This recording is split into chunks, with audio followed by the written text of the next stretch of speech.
l'impératif. Okay, so as usual, when we see a tense, we first work on l'emploi, so when do we use it, and then after that we'll see la formation, so how do we construct this imperative form. Okay, but then first, of course, l'emploi. So when do we use the imperative? Well, it's quite simple. We've got three main uses of l'impératif. The first one, le conseil. So if you want to translate conseil, it would be advice, okay? So if you want to give an advice to someone, okay, in most of the cases you will use this imperative form. Or then if you want to give an order, okay, so normally that's the tense we use if we want to use this order thing. And then la défense, so if you want to forbid something to someone, okay, so in that case you should use l'impératif, okay? So conseil, ordre ou défense. Okay, we'll see just a few examples just to see how it works. Le conseil, so we've got this example. Pour aller à la gare, tournez à gauche et continuez tout droit. Okay, so to go to the station, aller is to go, la gare, the station. Pour aller à la gare, tournez, and that's our first imperative, à gauche, on your left, et continuer, continuer is to continue, tout droit, straight. Okay, so tourner and continuer here are at the imperative form.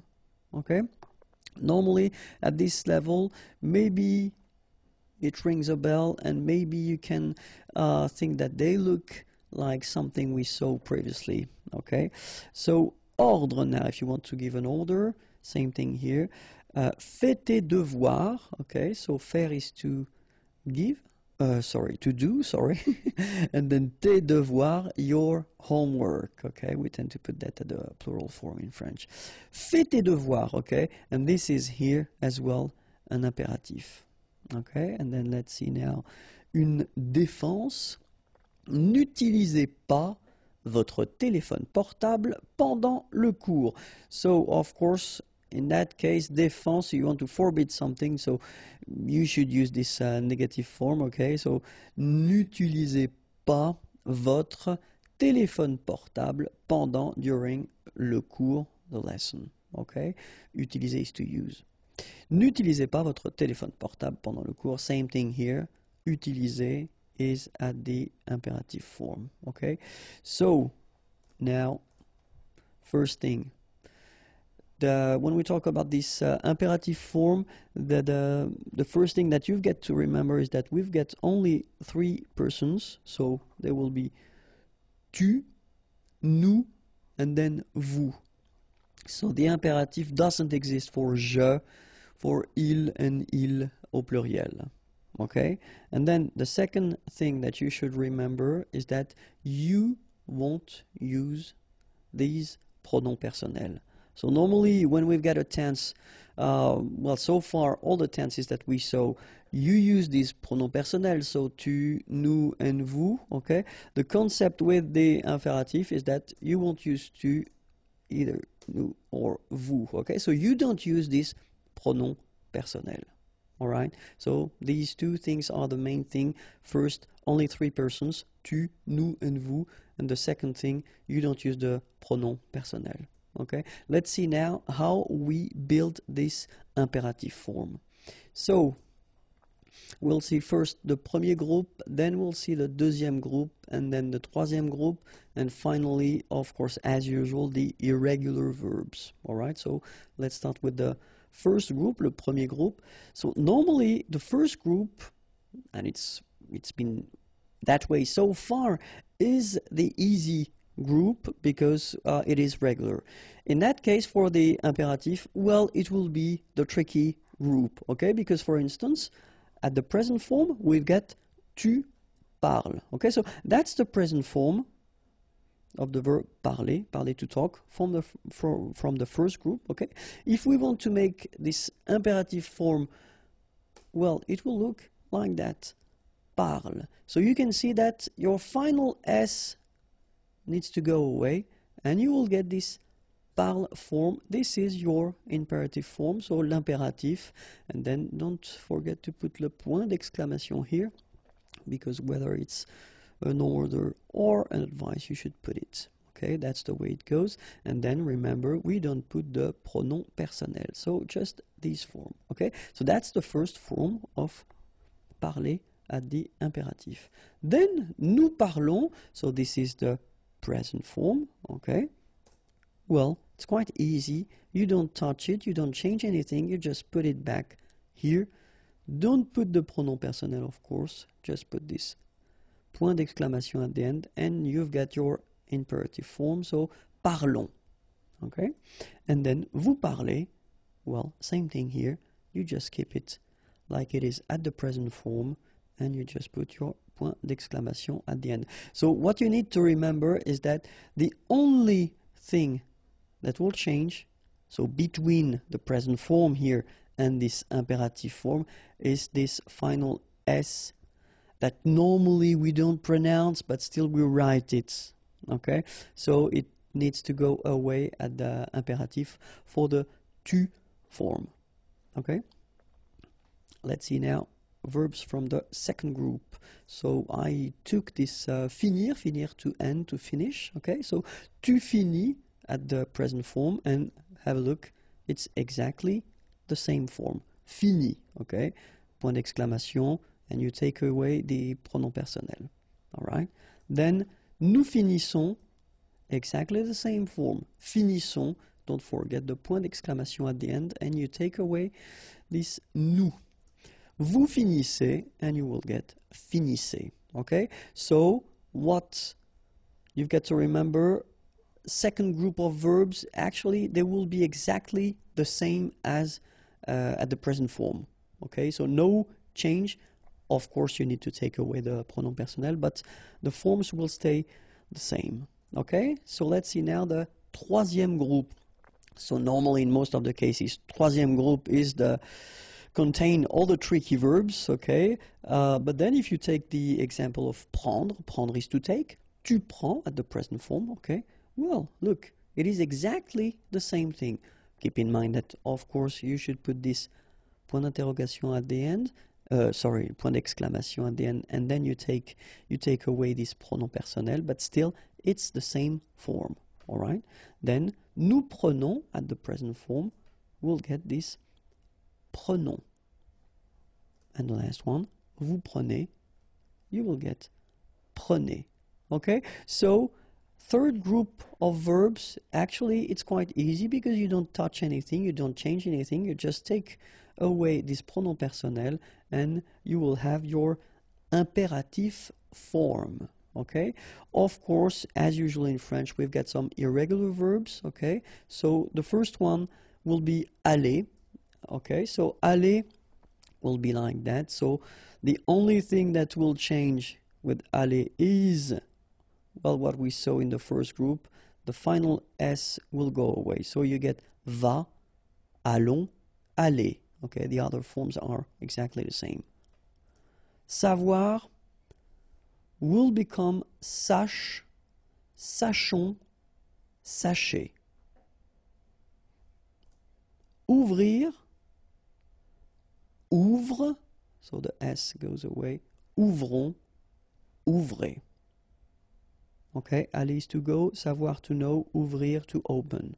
Okay, then of course être and avoir, so être will become soit, remember final S is not pronounced, soit, then soyons, soyez, all right, soit, soyons, soyez, and avoir will become est, remember the final E is not pronounced, so you only have this A-I sound, est, okay, est, ayons, ayez, okay, est, ayons, ayez, okay, so one more time, soit, soyons, soyez, then est, ayons, ayez, all right, and now, remember that all these tricky verbs will be modified if you put a pronoun after. Okay, and we're talking about only two categories of pronouns. So we saw the pronouns previously, so you should know now what pronouns I'm talking about. So I'm talking about this pronoun I here, so the Y pronoun, and I'm talking about the pronoun en, okay? So because in most of the, well, not most of the cases, but quite often in French, when we use the imperative, we tend to avoid repeating things, so we will put pronouns if needed and if possible, okay? So in that case, for instance, remember, pense, so it's from the first group, so normally when you put this imperative, you shouldn't put the S, okay? But then if you put this Y, so this pronoun after, then you will have to put back this S just to produce it orally, because you will pronounce it pense-y, pense-y, okay? Pense-y, all right? So you get to make this liaison. Same thing here, vas-y, vas-y, all right? And then achètes-en, achètes-en, all right? So that's one important thing if you want to construct this imperative form with pronouns. Then now we'll see how to construct this imperative when we've got the negative form. After that we'll see how it works if you've got only one pronoun and pronom complément, and then one or two in that case, and then finally we'll see with the verb pronominaux. But then now first la négation. So I took this parler verb, and if you have a look at it, so imperative is parle, okay? If you want to write the same sentence but at the negative form, well, it's quite easy because it will be ne parle pas. Okay, so you just put your ne before the verb and then the pas after the verb, and of course you don't change the rest. Finir, finissons, ne finissons pas. Okay, so same concept, ne first, then your verb, and after that pas.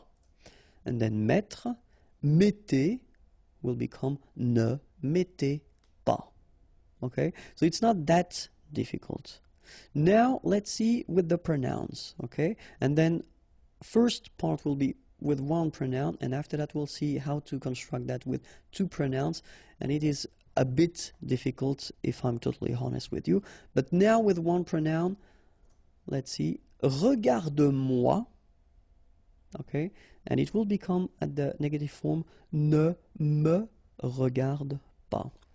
Okay, so here normally remember these pronouns me, okay, should come before the verb. Then the rule at the imperative is that if you've got these structures, so structure affirmative, okay, so it's not the negative form, then they should come after.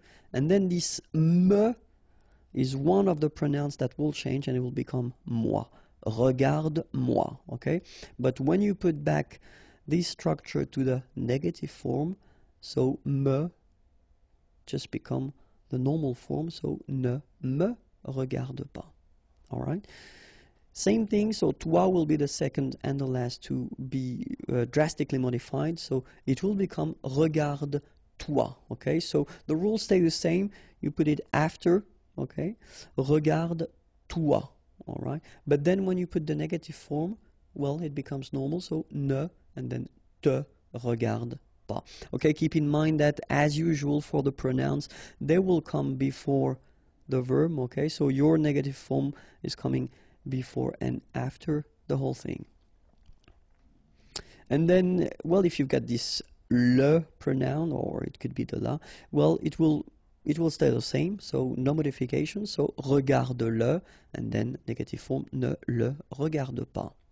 Okay? Regarde-la, ne la regarde pas. It could be regarde-nous, okay? Ne, whoops, sorry, I made a mistake. It should be nous here. Ne nous regarde pas. Okay, and the last one, regarde-les will become ne les regarde pas. Okay, so keep in mind that it's only this me and te pronouns that will change. They will become this moi and toi, so they will become these forms, and you should put each time anyway after the verb, and don't forget this little thing between the two, because as you can see we've got to put it Okay? Now, if you want to put two pronouns in your structure with the imperative, well, it's something that's, well, it's not really rare to use that, okay? But then, well, we've got some, of course, as usual, quite strict rules, and that's the thing.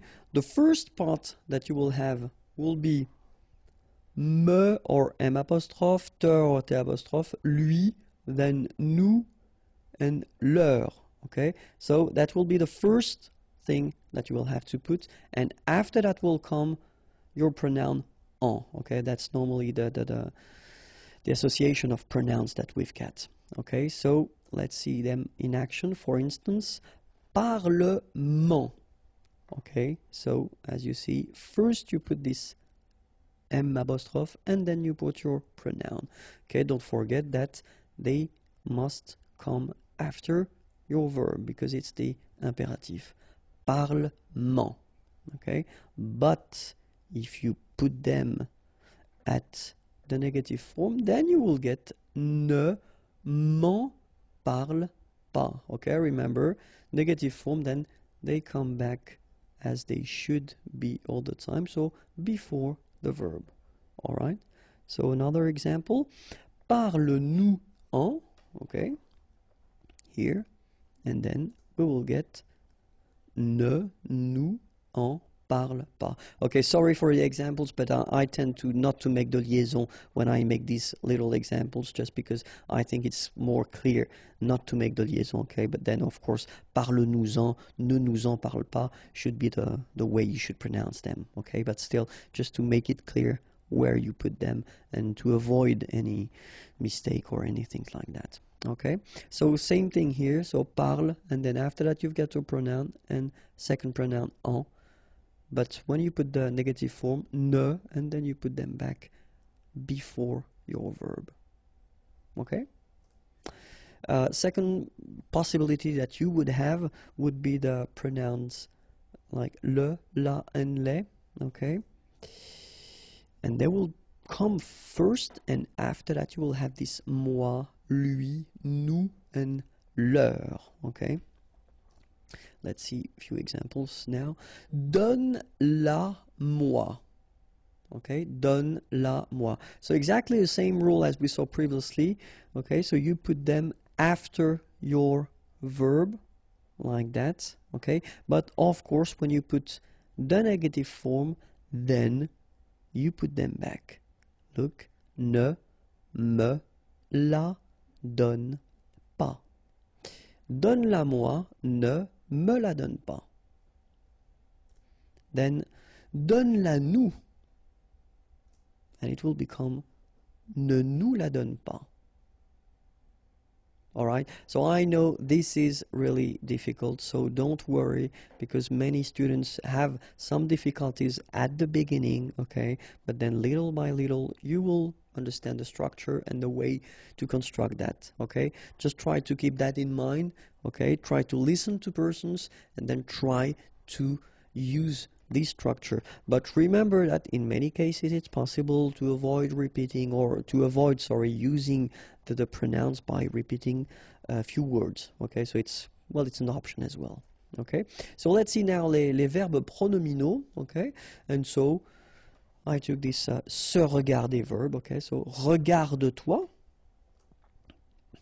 And then if you put the same structure, but then at the negative form, so ne te regarde pas. Regardons-nous. Ne nous regardons pas.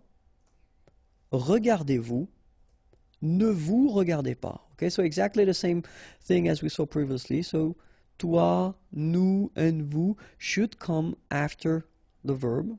Okay, but when you put this structure at the negative form, so te, nous, and vous should come before the verb. Okay, so that's the rule. Les liaisons obligatoires. So since we started this Learn French with Vincent videos, I've been talking quite much about les liaisons, so these little links that you can put between the words. And so, of course, we've got some rules for these things. And so I thought that maybe it might be useful to just cover this topic right now, because I've been receiving few messages regarding this topic. So this video will only focus on les liaisons obligatoires, so the one you should make, okay? And after that, we'll see, well, the one that you shouldn't make, and then the one that are optional, so it's possible to make them or not. Okay, but in this video we'll focus only on the one that you should make. So let's start now. So the first situation when you should make it, it's when you use these articles définis. So le, la, les, remember, the in English, and then when you've got the plural form, so it's les, it's like that, and then it ends with this s. If you've got a word after and then it's starting with a vowel like this one, amis, friends, then you should make the liaison, les amis. All right, les amis. Then second possibility here, les articles indéfinis. So in English a, but then in French we've got the difference between the masculine un, une, des, okay, and then I took the plural form just to make it clearer. So des here ending with s, and then you've got a word after, étudiant, students. So it starts with a vowel, so you should make the connection, the liaison between the two, des étudiants. All right. Other possibility, when you get these, well, the adjective possessive, so when you say my, your, etc. So in French, it would go like that. So in that case, my children, so it should be at the plural because this children is at the plural, okay, so it goes like that, and then ending with s. Enfant, children is starting with a vowel, so you should make the liaison, mes enfants, mes enfants. All right, and of course, les adjectifs démonstratifs, sorry, this or these, okay, and in that case, I took the plural form, so these here, and then ordinateur, computers, so you should make the liaison between S and O, ces ordinateurs, ces ordinateurs. Okay, so les amis, des étudiants, mes enfants, ces ordinateurs. So in these cases, you should make the liaison without any doubt, okay? And so we also have this interrogative situation. So when you ask a question, remember, we use this quel, okay? It's what, but then of course, as usually in French, we've got the difference between the masculine, the feminine, and the plural, feminine, plural. In that case, I did use this option, it's feminine and it's plural, so that's the reason why I write this quel like that. And it ends with S. Option is starting with a vowel, you should make the liaison between the two. Quelles options? Quelles options? All right? And then if you, well, heard from the beginning, you know, the concept of this liaison is that you don't make any pause between the two words. Quelles options? It's really a link between the two. Quelles options? Indéfini, well, exactly the same rule. In that case, you've got certains, indéfini, and it is here at the plural form. Individu, plural, starting with a vowel, you make the liaison, certains individus. Certains individus. All right? And the last situation for this page, numéro. Okay, so if we're talking about the numbers, in that case, I took trois, okay, 3, just because it ends with S, as you can see here. And then appartement, apartments, starting with a vowel, so you should make the liaison. Trois appartements. Okay, so quelles options? Certains individus, trois appartements. So in all these cases, you should make the liaison. All right, but then it continues. So now, situation where you've got a sentence in which you've got first the adjective and then the noun, like here, for instance. Les beaux enfants, okay, so you make the liaison between beau, so adjective, and enfant. And here it's quite interesting because even if you've got this X, well, phonetically it will be like Z, so like if it would be an S, okay? Les beaux enfants, all right? Les jeunes étudiants, all right, so same thing here. The link between the two, les jeunes étudiants. All right? And then if you get this pronom personnel, so I, you, he, she, etc., and then your verb. So in that case, I took vous, okay? And then the verb to être, the verb être, to be. So in that case, you get vous êtes, so you make the liaison between the two. And then avoir, to have, nous avons. All right? So remember, pronom personnel, then the verb, you make the liaison. And then it's quite interesting because this verb être, so to be, if it's at the third person of the singular, so he is or she is, il est, elle est, okay, then definitely you should make the liaison if you've got something after. So like here, for instance, il est admirable, il est admirable, okay, elle est intéressée, all right, so in all these cases you should make the liaison, and in that case it's with T. Il est admirable, elle est intéressée. And it continues. If you've got this structure in which you've got the pronom complément before the verb, okay, so we've been doing a few videos regarding this topic. If you don't know how to make them, well, you can check them. There are many videos regarding this topic. And so remember, the pronouns should be before the verb. So when you've got this kind of structure, subject, pronoun, verb, in that case you should make the liaison between the two. Il nous aide. Elle vous admire. All right, so z here as well. Elle vous admire, il nous aide. Okay?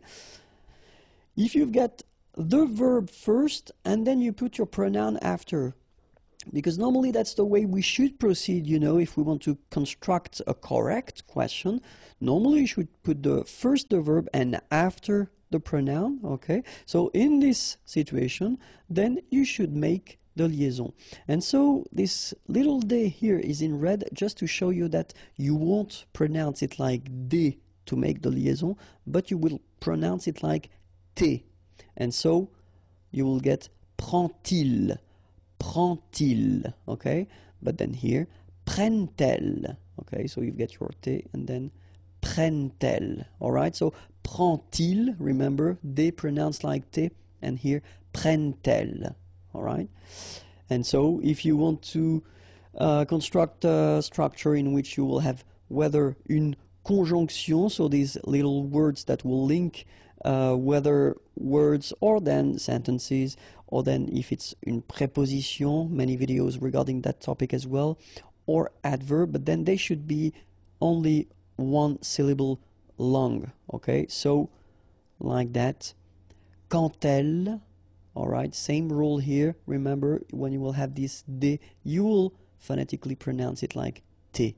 Quand elle, dans un, okay, in that case you've got this préposition dans, okay, and then the article, dans un, all right, and here we've got this adverb, beaucoup, and then admirer, beaucoup admirer, all right, quand elle, dans un, beaucoup admirer, all right, so let's repeat them. Il nous aide, elle vous admire, prend-il, prennent-elles, quand elle, dans un, beaucoup admiré. Bonjour à tous and welcome to Learn French with Vincent, and this is Unité 9, leçon Q.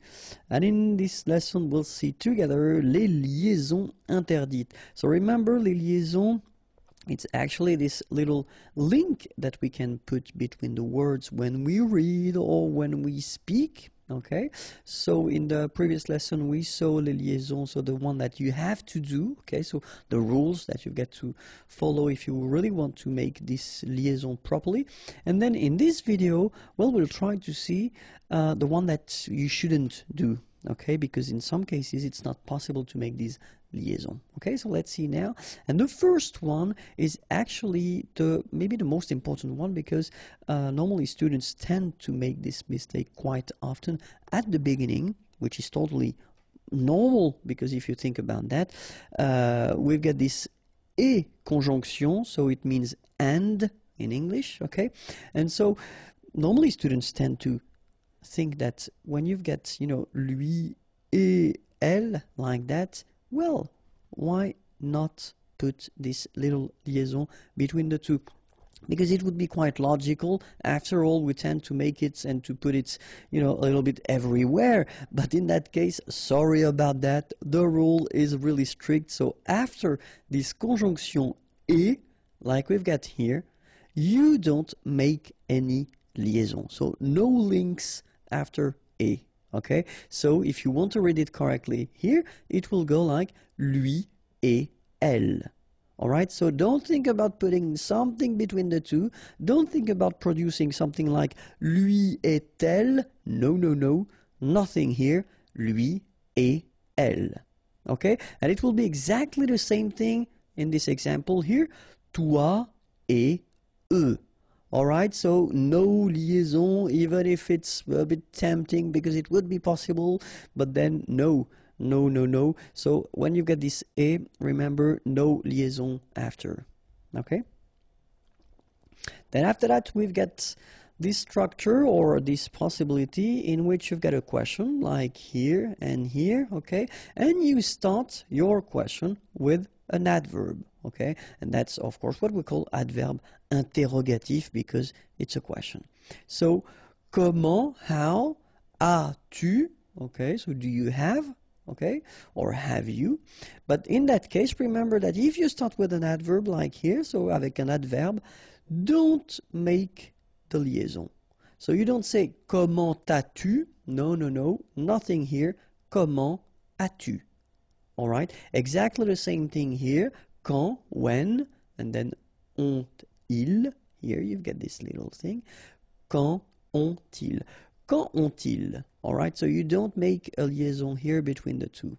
Okay, it was the second rule. And then remember that if you've got a noun and if this noun is at the singular form, then you shouldn't make the liaison. Like here, for instance, un chien, a dog, adorable. Okay, here it would be tempting to do it, but then no liaison. So un chien adorable. Okay, same thing here. Une maison étrange. Okay, house, and then étrange, strange. Une maison étrange, un chien adorable. Okay, remember, you shouldn't make any liaison here after this word and after this word. And then, if you've got this participe passé form, so it does mean that whether it is at the like here or here, it is at the passé composé form, alright? So, ils sont sortis, okay? So if we take the time to have a look at it, here you've got first être, and here you've got the participe passé form, and the whole thing gives you this passé composé, okay? Exactly the same thing here. So we've got the verb être, to be, and after that, here we've got this participe passé form and this form together give you the passé composé form. Okay, so in that case, if you think about what we said, so après le participe passé, so if we spot it, this is the participe passé, sorti, and this is here the participe passé, and well, both end with s, so it would be possible to make a link, you know, between s and a here and s and au here, but then the rule is quite strict. You don't make a liaison after your participe passé. Okay, so ils sont sortis à 15 heures. Alright, so no liaison here, no link between the two. Ils sont sortis à 15 heures. Exactly the same thing here. Elles sont allées au cinéma. Alright, elles sont allées au cinéma. So, no liaison after your participe passé here. Okay?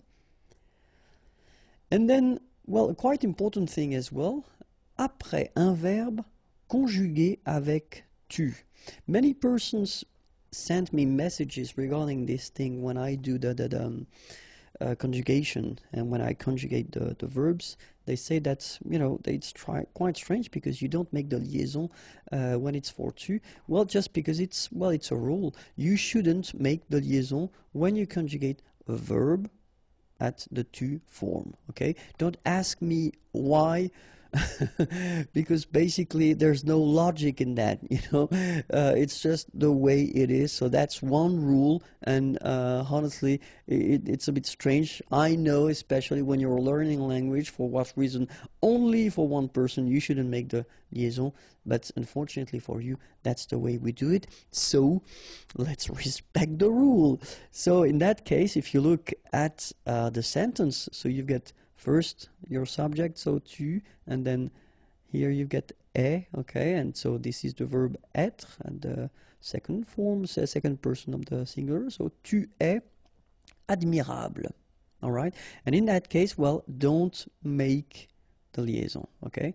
Tu es admirable. And it will be exactly the same thing here.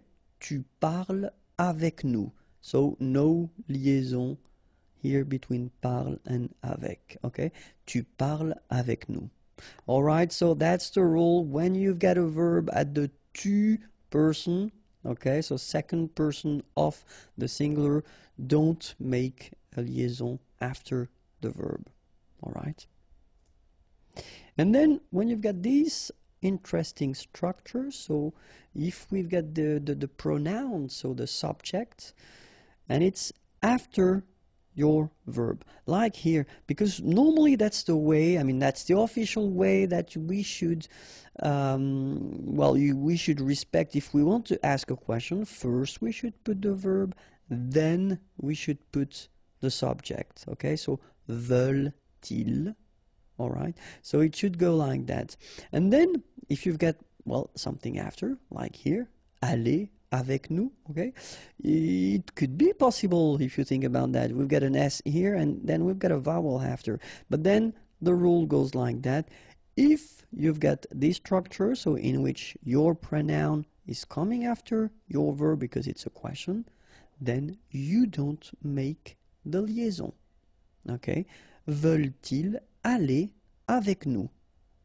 Okay, exactly the same thing here.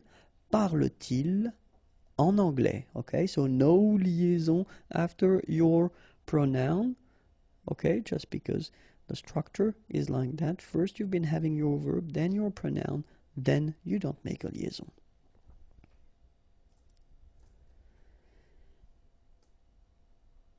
And another rule is if you've got, like here, ces ordinateurs, or like here, mes étudiants.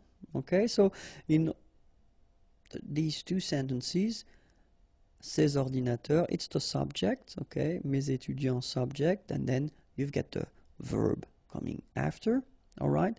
And so the concept or the idea is that if you've got a subject like that, but then it's what we call un groupe nominal, okay? So in that case, it's not a first name, or then it's not a pronoun, je, tu, il, etc. But it's, you know, a word or a group of words. And in that case, you don't make a liaison after this groupe nominal. So in that case, ces ordinateurs, you don't make the liaison between this word and the verb that will come after. Okay? Ces ordinateurs ont, and the sentence continues. Okay? Same thing here. Mes étudiants apprennent. And the sentence continues. So the concept is quite strict. Remember, you've got your subject, so it must be something like that. Okay? So you've got group of words, okay, and after that you won't make the liaison with the verb, okay? And then this is quite interesting because it's what we call un H aspiré, okay? So for instance, in this case, well, I did put that in a big letter because it's a place in Paris, okay? So, but in that case still, even if you've got this H, okay, it belongs to this aspiré group of words, so containing this H, okay, and it means that you won't have the possibility to make the liaison between your article and your word. So in that case, you shouldn't make the liaison, so you shouldn't say les halles, but you should say les halles. Okay, les halles. Same thing here. H, well, it's an axe, okay, and in that case it's the plural form. Les haches, okay, les haches. Okay, so you don't say les haches, but you say les haches. All right, so I did write two other examples. In that case, harpe, so the musical instrument. Des harpes, okay, so you don't make the liaison between the two. Des harpes. And the last one, hiérarchie. Des hiérarchies. Okay, so just to show you that it's not only with A, because I've got three examples with A, but then in that case it's I. Okay, des hiérarchies. All right, so no liaison here, here, here, and here. All right, because these words are starting with what we call H, aspiré. And that's it. Okay, so if you want more videos, youtube.com/imagier, or the website is waiting for you, imagier.net. Have a great day. Bye bye. Liaison optionnelle. So it does mean that it's possible to make them. It's not compulsory, but still it would be advisable to make them. So I know for what reason should I do only one video for that. Well, it's just to give you the opportunity to choose whether you want to make them or not, because in both cases it would be possible. Okay, so let's start now. Les liaisons optionnelles, and the first one will be après le verbe aller. Okay, so remember that it will be possible first to say je vais avoir un chien, so you don't make the liaison, or if you want to make it, it is possible, je vais avoir un chien.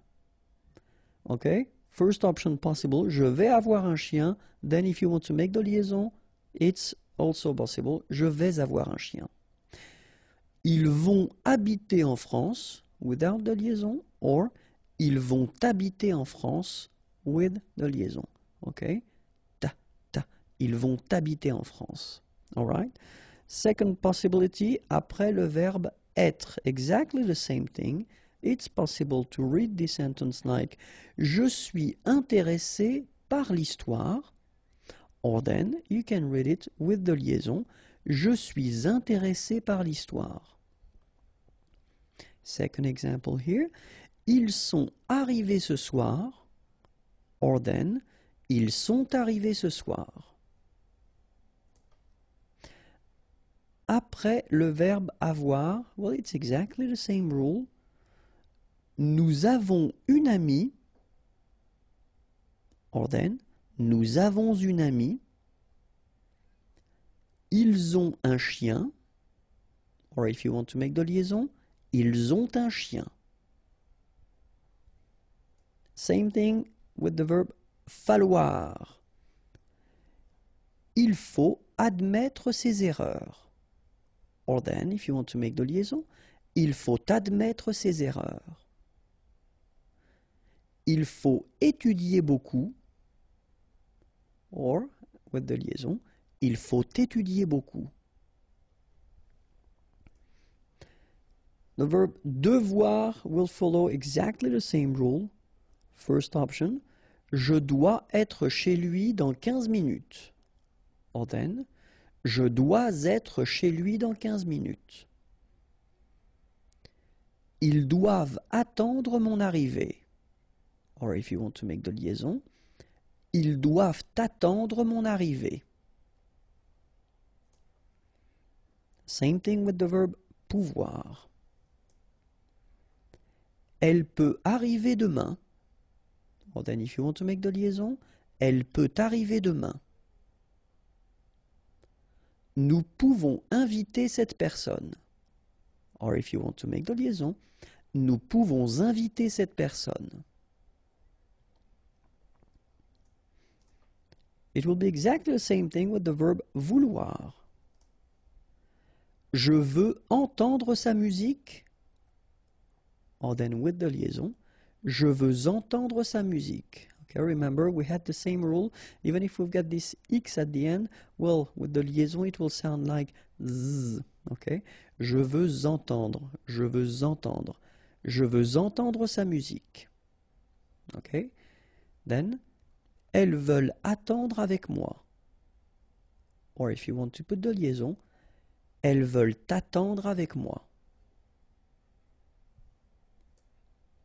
And then, other option, entre un nom pluriel et l'adjectif.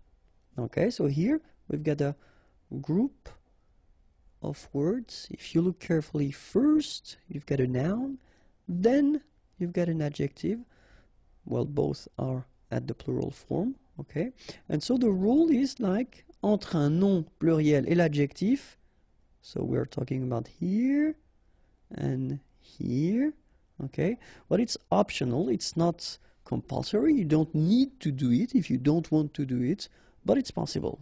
Okay, so first option, des personnes étrangères, or if you want to make the liaison, des personnes étrangères.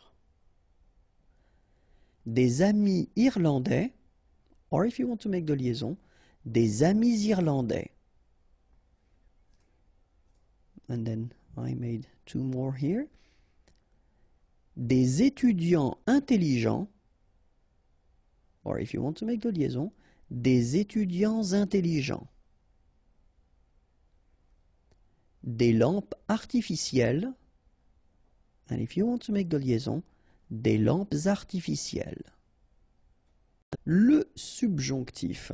Okay, so it's quite important, and then as usual when we introduce a mode or a tense, then we'll divide the video in two parts. The first part will be l'emploi, so when do we use le subjonctif, and then the second part will concern la formation, so how do we construct this subjonctif. But let's first see l'emploi, so when do we use le subjonctif?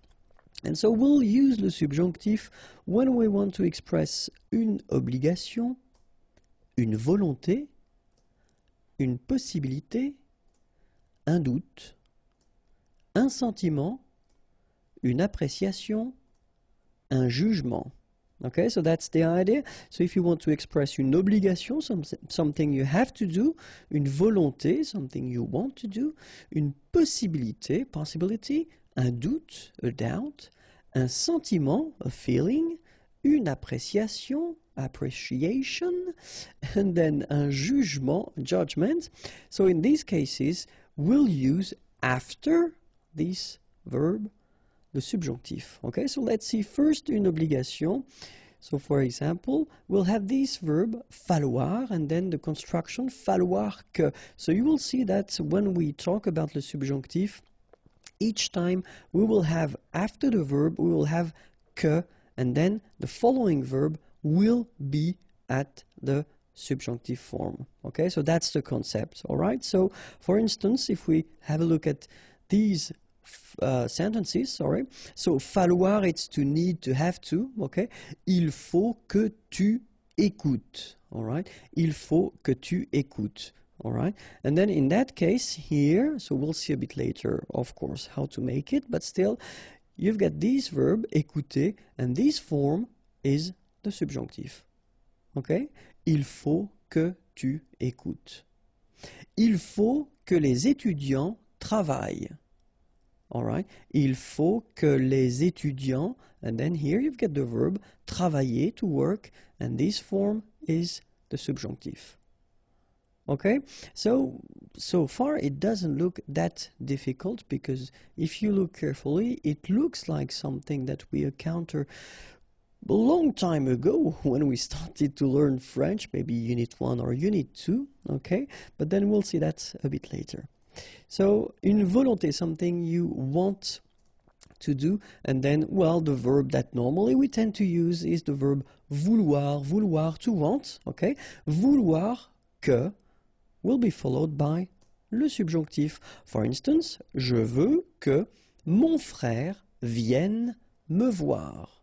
All right? Je veux que mon frère, my brother. Here you've got the form, la subjunctive form of venir, venir to come, me voir, see me. Okay? And then le directeur veut que les employés arrivent à l'heure. So le directeur, the director, veut que les employés, the employees, arrivent, to arrive, à l'heure, on time, okay? And in that case, arriver, to arrive here, it's the subjunctive form. Okay? So, une possibility. So let's see what we've got.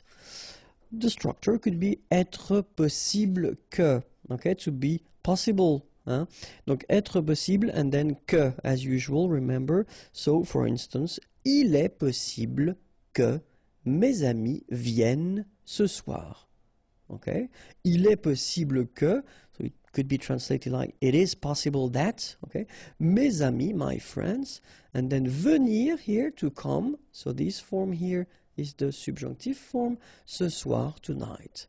So in that case, you should put your verb here at the subjunctive. Un doute, a doubt. So let's see what we've got. And the structure, so être sûr, to be sure, okay? But then, of course, you should put the negative form of this to be sure. So, ne pas être sûr que, okay? Because you want to express a doubt. So, je ne suis pas sûr qu'il parle anglais. Okay? So, I'm not sure that, and then, he, parler, to talk, to speak, anglais, English, okay? And here you've got your verb parle, and this form is the subjunctive, okay? Let's see the next one. Un sentiment, a feeling, okay? So for this sentiment, let's see what we've got. So we could have avoir peur que, okay, to be afraid that. Avoir envie que, well, it could be translated as to want, okay, to fancy. Être désolé que, to be sorry, that. Être content, to be happy, satisfied, que. Okay? All right? For these structures, then you should make a subjunctive after. So they should be followed by une forme subjunctive. Okay? And then let's see une appréciation. Une appréciation, for instance, we could have this préférer, to prefer, préférer que. Okay? Aimer mieux, mieux is better. Aimer, to like or to love, better that, okay? Aimer mieux que, and then these structures should be followed by une forme subjunctive, okay? And then un jugement, judgment, so it could be c'est important que, it's important that, il est dommage que, il est regrettable que, and they should be followed by a subjunctive form. All right? Be careful. The following verbs: croire, to believe; penser, to think; trouver, to find, especially when you express your opinion, okay, to find, I find that; être sûr, okay. So these verbs are normally followed by the indicative form. So all the tenses we saw so far, okay? But then when you put these verbs at the negative form, then they should be followed by the subjunctive. Okay? So keep that in mind. So croire, penser, trouver, être sûr. If you want to use these verbs and put them at the negative form, they should be followed by the subjunctive. Okay? Let's see now how we'll make this subjunctive form. And so the tricky thing normally when we talk about the subjunctive is that you will have two different parts. Okay? So the important thing is that you must know by heart, of course, the present form, so of the verb that we saw a long time ago, okay? So because the idea is that you will have to use this il at the plural form here, okay? And this form of the present will help you to build the forms of the subjunctive for je, for tu, for il, for elle, for il, and for elle. Okay, so the form of your verb at the present, at the third person of the plural, will help you to construct the subjunctive form for all these persons here. And that's the difficulty because, of course, for nous and vous, well, you will have to use the nous form of the present to construct nous and vous.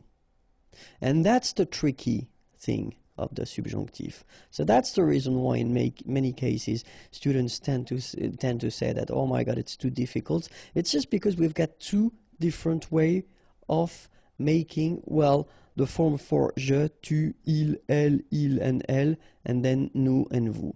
But then don't be afraid, because in most of the cases you will see that it's quite easy, all right? So you know what? I will take a tricky verb. Just to start, we'll take a tricky verb, and after that you will think that the rest is really easy. So let's take prendre, for instance.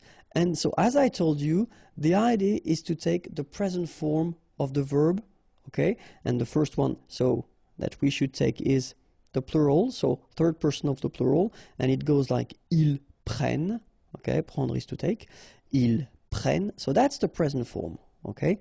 For ils. And then we've got nous prenons, okay? Because remember, we're using this nous prenons form. We'll use it for nous and for vous of the subjunctive, okay? So we can spot first the ending, because we know that ent is the ending for il, and then ons is the ending for nous, and of course what we'll do is we'll take them away.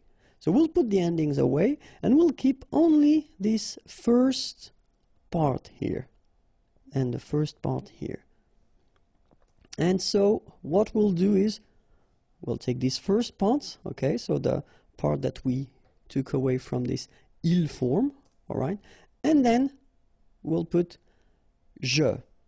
Je, so we take it back, have a look, it goes here, and we put the ending. The ending for will be for je, sorry. The ending for je will be okay? The ending for tu will be es. The ending for il, elle will be and the ending for il, elle at the plural form will be ent, okay?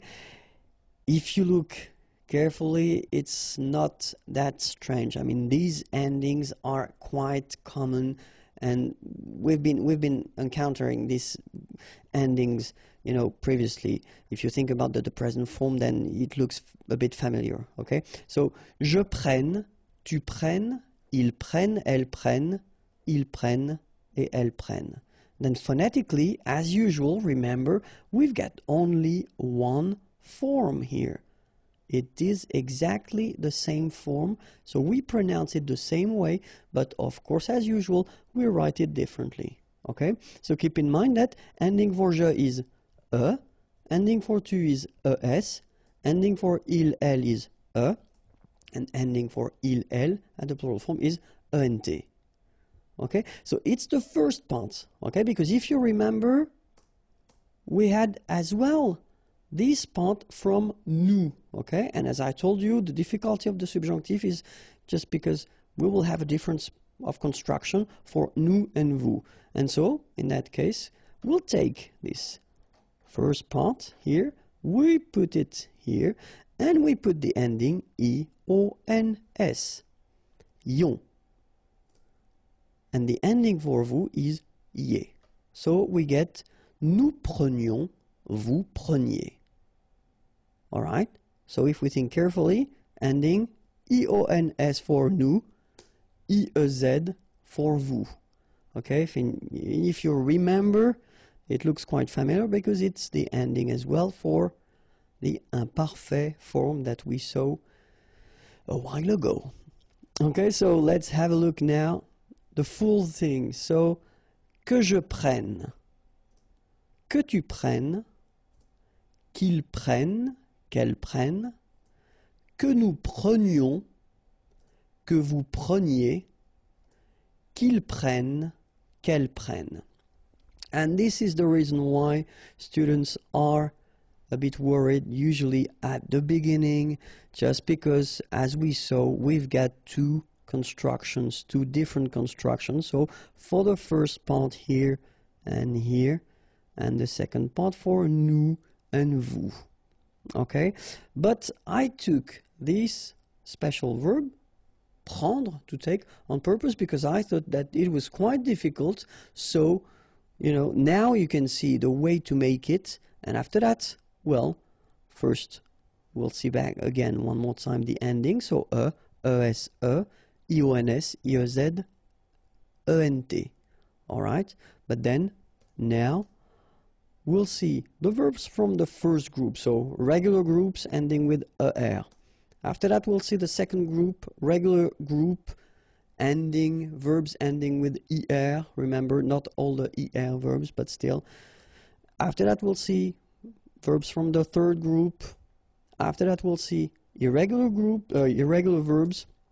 And then finally, we'll finish with être and avoir. Okay, so let's see now the first group. And you will see that it's quite easy because we get que je parle, que tu parles, qu'il parle, qu'elle parle, que nous parlions, que vous parliez, qu'il parle, qu'elle parle. All right, this is the subjunctive. And it's quite interesting because if you take the time to look at it, que je parle, it's exactly the same form as the present form. Que tu parles, same thing. Qu'il parle, qu'elle parle, exactly the same thing as the present form. And then qu'il parle, qu'elle parle, same. It's like the present form. Que nous parlions and que vous parliez, it's exactly the same thing as the imparfait. All right? So normally, and that's the thing, if you watched all the videos, especially the video concerning the present tense and the imparfait, well, you know this subjunctive form already. Let's take a second verb. Que j'écoute, que tu écoutes, qu'il écoute, qu'elle écoute, que nous écoutions, que vous écoutiez, qu'ils écoutent, qu'elles écoutent. And it is exactly the same thing. This is like the present, like the present, like the present, and like the present. This is like the imparfait, and this is like the imparfait. Okay? Parler is to speak or to talk. Écouter, to listen. All right? So now let's see how it goes for the second group. All right? So second group, I took the classic example, finir, to finish or to end. Que je finisse, que tu finisses, qu'il finisse, qu'elle finisse, que nous finissions, que vous finissiez, qu'il finisse, qu'elle finisse. Okay, so you can see that, well, you've got the endings es, ions, sorry, iez, ent. All right. And then, que je choisisse, que tu choisisses, qu'il choisisse, qu'elle choisisse, que nous choisissions, que vous choisissiez, qu'il choisisse, qu'elle choisisse. All right? So the good thing is that for the second group of verbs, well, basically you don't have any difference, any major difference between the je, tu, il, elle, nous, vous, and il, elle. You've got the same first part, okay? You just need to put the endings after. All right? So, third group now, and I took the verb partir, que je parte, que tu partes, qu'il parte, qu'elle parte, que nous partions, que vous partiez, qu'il parte, qu'elle parte. Same thing here, not really difficult because anyway, it is exactly the same form. You just need to add at the end the endings. Parte, parte, parte, partions, partiez, parte. Let's take another example. The verb mettre, to put, que je mette, que tu mettes, qu'il mette, qu'elle mette, que nous mettions, que vous mettiez, qu'ils mettent, qu'elle mette. So you can see that for these verbs it's exactly the same thing. So actually the first part will stay the same. You just need to put the endings according to what we saw previously. So es, ions, iez, ent. Okay, but then of course we've got some irregular verbs because we're talking about French language. So let's start now. And so the verb faire, to do, will become que je fasse. Okay, so here you've got the ending, and so it does mean that this first part will stay the same. You just need to change the endings.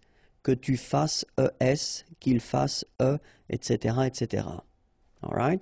Savoir will give you que je sache.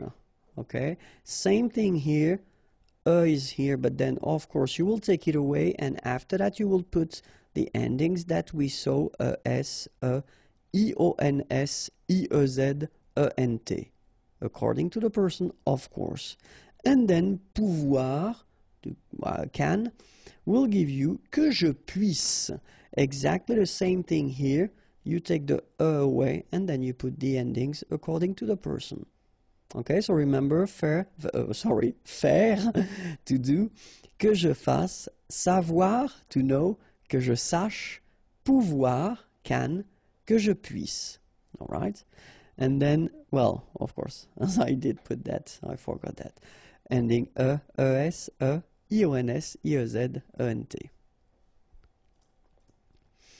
Of course, we've got some more tricky verbs, and aller is usually one of them. Aller means to go.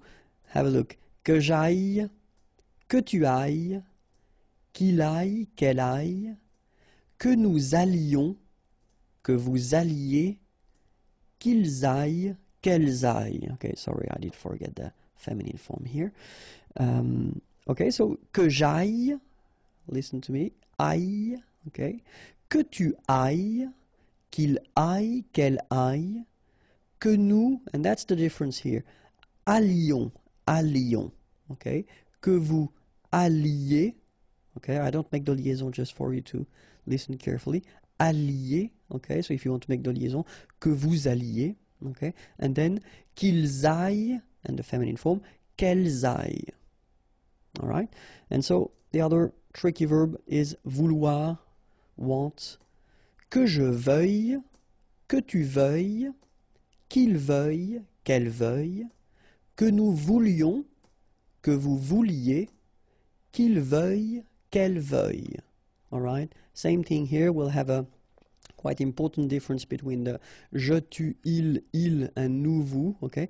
Que je veuille, que tu veuilles, qu'il veuille, qu'elle veuille, que nous voulions, que vous vouliez, qu'il veuille, qu'elle veuille. And of course, we'll finish with être and avoir because they are usually quite tricky. Être, so to be, will give you at the subjonctif que je sois, que tu sois, qu'il soit, qu'elle soit, que nous soyons, que vous soyez, qu'il soit, qu'elle soit. Okay, so as usual, good news is that soit, and then soit here. You write them differently, but then you pronounce them the same way. Okay, and then soyons here for nous, soyez for vous. So I repeat, que je sois, que tu sois, qu'il soit, qu'elle soit, que nous soyons, que vous soyez, qu'il soit, qu'elle soit. And last but not least, avoir, to have, que j'ai, que tu es, qu'il est, qu'elle est, que nous ayons, que vous ayez, qu'ils aient, qu'elles aient. All right, so same thing here, est, and est. Phonetically the same, but try to remember how to write them, okay? And then ayons, ayez. So let's read them one more time. Que j'ai, que tu es, qu'il est, qu'elle est, que nous ayons, que vous ayez, qu'ils aient, qu'elles aient. Le passé du subjonctif. So remember in the previous video we saw le présent du subjonctif, and in that video or in this video we'll discover together how to make this past form of the subjunctive. Okay, so as in all the videos I've been making for the tenses or the modes, then it will be divided in two parts. The first part, l'utilisation or l'emploi, when do we use it, and then the second part will be la formation, so how do we construct this passé du subjonctif. Okay, so let's start with l'utilisation. And so remember that we will use this passé du subjonctif to express, of course, something that happened in the past, but then the expression of le regret, la satisfaction, la désapprobation, and la surprise. Okay, so if you want to express this regret, satisfaction, désapprobation could be translated as disapproval, and then surprise. Okay, so the first one, regret. Okay, let's have a look at it. And we've got these structures. C'est dommage que, okay, it is a pity that, okay, and then if you continue with a past structure, it should be at the passé du subjonctif. Dommage que, well, exactly the same thing, but then it's more spoken because you've been dropping the subject and the verb, okay, so you can use that orally. In maybe not in formal situations, it would be better to use this c'est dommage que, okay? And then regretter, to regret, que, okay? And after that, you should put this passé du subjonctif, of course, if what comes after should be at the past form, all right? Then we'll see la satisfaction, okay? So here are the structures that we could use. C'est bien que, it is good that. Je suis content que, I am happy that. Or then, just as we had previously, content que, okay, so we just drop the subject and the verb, and then in that case it's more spoken, less formal. And ça me fait plaisir, it pleases me, that, okay, so if you want to introduce something in the past after, it should be at the passé du subjonctif. Désapprobation, and so we could have this ça m'ennuie que, it annoys me that, ça m'agace que, it bothers me that, je ne comprends pas que, I don't understand that, okay, and the same thing, what's coming after, if you want to express something in the past, then it should be le passé du subjonctif.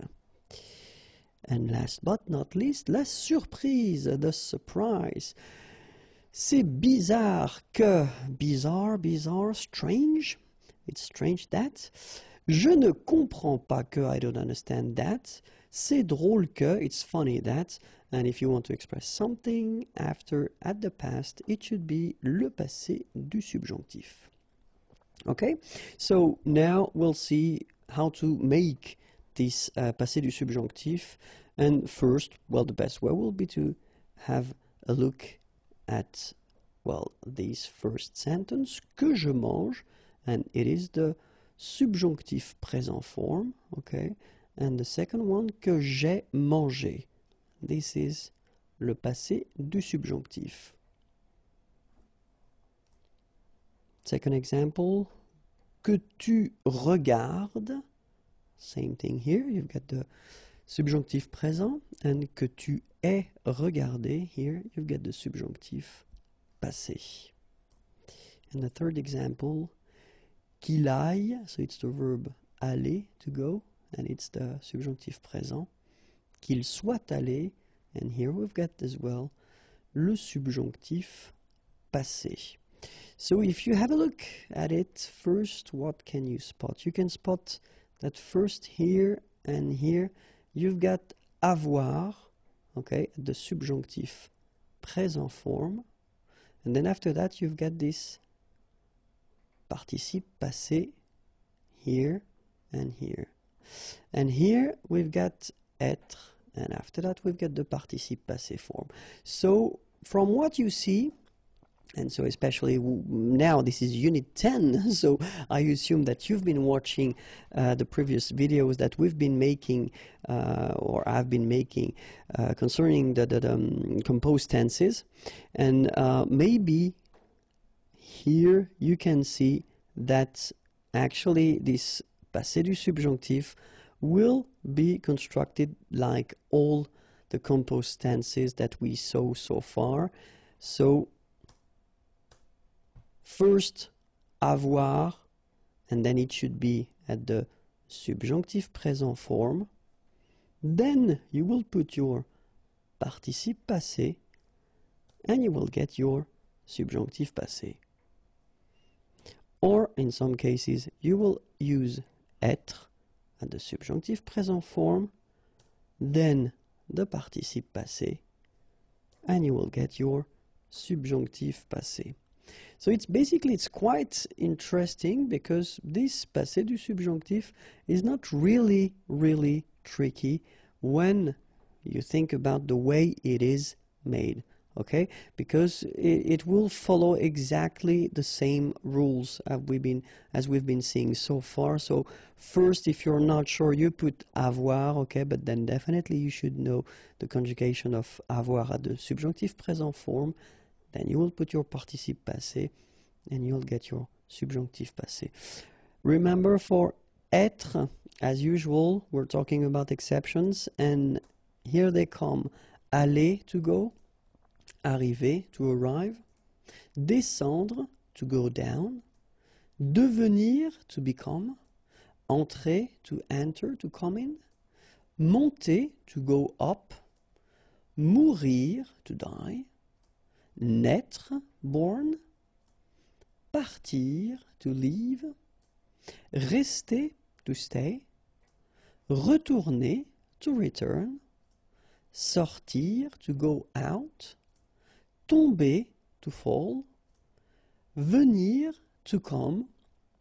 All these verbs will be requiring être at this passé du subjonctif. Okay?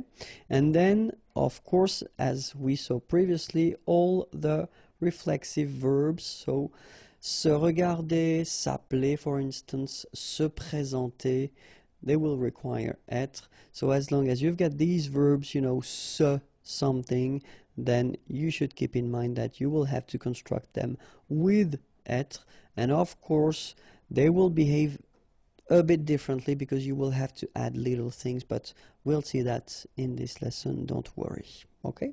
So now we should definitely review one more time the subjunctive present form of avoir and être, because these are the first forms that we will use to construct this passé du subjonctif. Okay? And so avoir goes like que j'ai, que tu es, qu'il est, qu'elle est, que nous ayons, que vous ayez, qu'ils aient, qu'elles aient. All right, so remember one more time. Que j'ai, que tu es, qu'il est, qu'elle est, que nous ayons, que vous ayez, qu'ils aient, qu'elles aient. All right, and then être will go like que je sois, que tu sois, qu'il soit, qu'elle soit, que nous soyons, que vous soyez, qu'il soit, qu'elle soit. Okay, and then one more time, just for the fun. Que je sois, que tu sois, qu'il soit, qu'elle soit, que nous soyons, que vous soyez, qu'il soit, qu'elle soit. All right, so try to remember them by heart, because especially if you want to construct this passé du subjonctif, these forms are the first one that you will have to put, okay? Normally the second part, well, at this point you should start to remember them. I mean, this participe passé form should be quite okay, but then don't worry, we'll work on that, okay? Because, well, the thing you get to remember when it comes to the participe passé form is that for the first group of verbs, or regular verbs ending with er, it will be quite easy, because if we take the verb parler, to talk, to speak, so it's ending with this er, and then this participe passé will be parler with the accent. Okay? Regarder, to watch, same rule, it will end with this accent aigu. And then even aller, you know, this tricky verb from the third group, aller means to go, even this one is quite easy when it comes to the participe passé, because it will be aller. Second group of verbs, not all the er, remember, but then regular, and they're quite easy to make, because the verb like choisir, to choose, so ending with er, will become choisi. Okay? Finir, to finish, to end, will become fini. All right? And then unir, to unite, will become uni. All right? So er will become i. Of course, the third group of verb is quite tricky. I've been making a video regarding this participe passé thing, so if it's not clear for you, I would advise you to watch this video. But then, well, some subgroups, but of course they don't include everything. But so far, let's do that. So U, connaître, to know, will become connu. Okay. Voir, so OIR, will become vu. U. All right. So I, partir, will become parti. Rire, so IRE, will become ri. Okay, and then the IT, phonetically you pronounce I because final T is not pronounced, but still. Écrire, to write, écrit. By the way, partir is to leave, rire is to laugh, okay? So, écrire, to write, will become écrit. Dire, to say, will become dit. All right, and then ES now, final S not pronounced, but still you need to write it. Mettre, for instance, EWTRE, will become mi, ES. Prendre, ENDRE, will become pris. All right, but then if you're not sure, as I said, watch the video because it will be useful. And then let's take the verb parler as we had, and let's put the passé du subjonctif form. So it goes like that: que j'ai parlé, que tu aies parlé, qu'il ait parlé, qu'elle ait parlé, que nous ayons parlé, que vous ayez parlé, qu'ils aient parlé, qu'elles aient parlé. All right, so as we saw, first you put avoir at the subjunctive present form, then you put your participe passé, and you will get here a beautiful passé du subjonctif.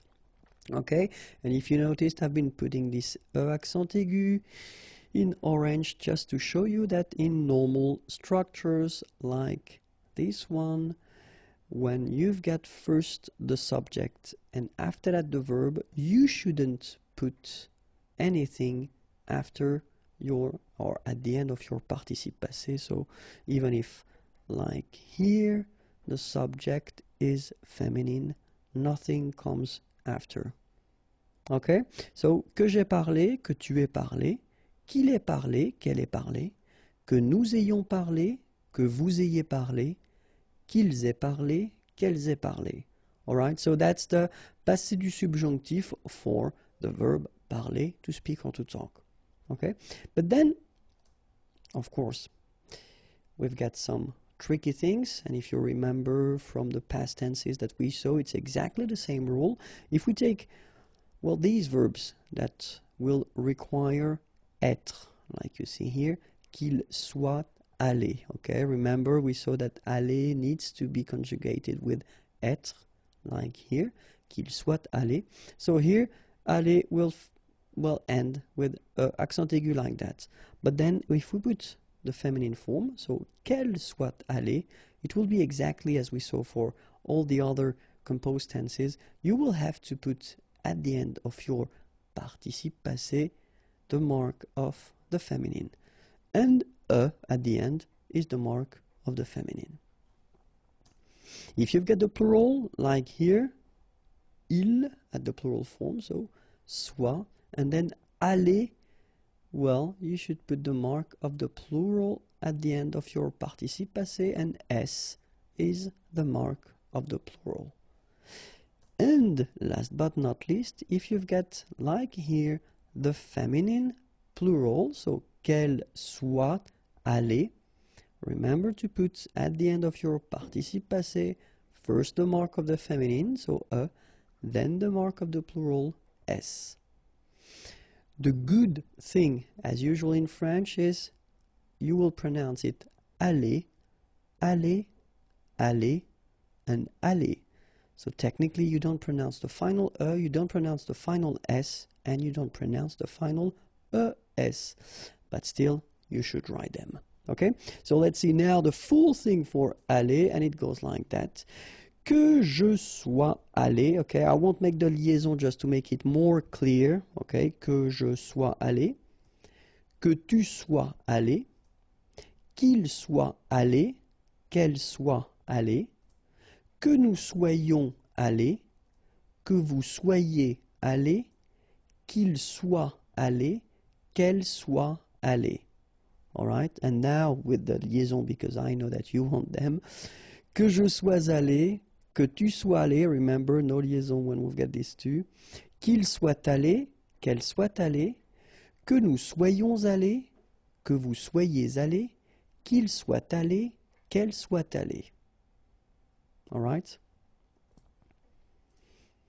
And then now we can see these famous verbs, reflexive verbs, okay? So the one that we saw with the se something, okay? Que je me sois présenté.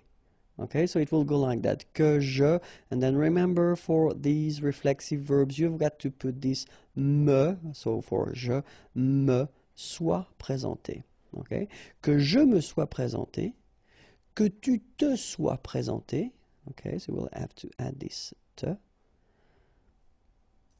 Qu'il se soit présenté, qu'elle se soit présentée, que nous nous soyons présentés, que vous vous soyez présenté, qu'il se soit présenté, qu'elle se soit présentée. All right, so remember here, so you've got the option of the feminine. Same thing here. So here the masculine because it's il, he. Here you get the feminine because it's elle, she.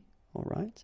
Here you get the plural form, and then masculine plural, so accent aigu s, and then accent aigu es for the feminine plural here, qu'elle se soit présentée.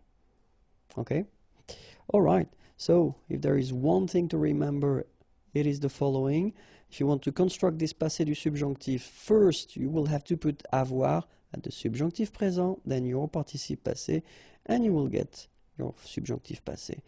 In all these exceptions that we saw, être, subjonctif présent, and the participe passé, and you will get your subjonctif passé form. Le subjonctif avec les conjonctions. So it will be one of few videos that I wanted to make regarding the subjunctive. So we've been introducing the subjunctive in the two previous videos, and then we'll see in this lesson and in the coming lessons when do we use this subjunctive form, because that's normally one of the big questions that students ask me. Okay, and so this first video will concentrate on le subjonctif avec les conjonctions. So let's discover together when do we use le subjonctif. So we will use le subjonctif after bien que. Okay, bien que. À supposer que, ok, à supposer que, en admettant que, en admettant que, avant que, avant que, ok, so let's repeat them, bien que, à supposer que, en admettant que, avant que. Okay, so keep in mind, after these expressions, you will have to use le subjonctif. Okay, let's continue now. Encore que. Encore que. Quoique. Quoique. De crainte que. De crainte que. De peur que. De peur que. Okay, so one more time. Encore que, quoique, de crainte que, de peur que.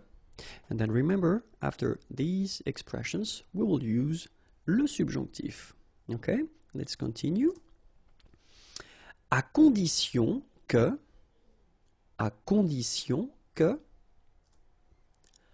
pourvu que, afin que, de manière que, all right, so one more time, à condition que, pourvu que, afin que, de manière que, and remember, after these expressions, you will use le subjonctif. De sorte que, pour que, de façon que, à moins que, okay, one more time, de sorte que, pour que, de façon que, à moins que, and then remember, after them, you will use le subjonctif. Jusqu'à ce que, quoique, en attendant que, sans que, one more time, jusqu'à ce que, quoique, en attendant que, sans que, and remember, after these, you will use le subjonctif. Le subjonctif, so we'll continue because we've been seeing that in the previous video as well. But then, if you want to express l'opinion, le doute, or la possibilité, then with these things, you will have to use le subjonctif. Okay, opinion, doute would be doubt, and then possibilité, possibility. Okay, so let's see together when are we going to use le subjonctif, and we are going to use le subjonctif after these expressions. So, il est douteux que. Okay, il est douteux que. Il est faux que. Il est faux que. Il est impossible que. Il est impossible que. Il est improbable que. Il est improbable que. Il est peu probable que. Il est peu probable que. Okay, so one more time. Il est douteux que. Il est faux que. Il est impossible que. Il est improbable que. Il est peu probable que. And remember, after these little things, you will have to use le subjonctif. All right? Let's continue now. Il n'est pas probable que. Il n'est pas probable que. Il n'est pas certain que. Il n'est pas certain que. Il n'est pas sûr que. Il n'est pas sûr que. Il n'est pas clair que.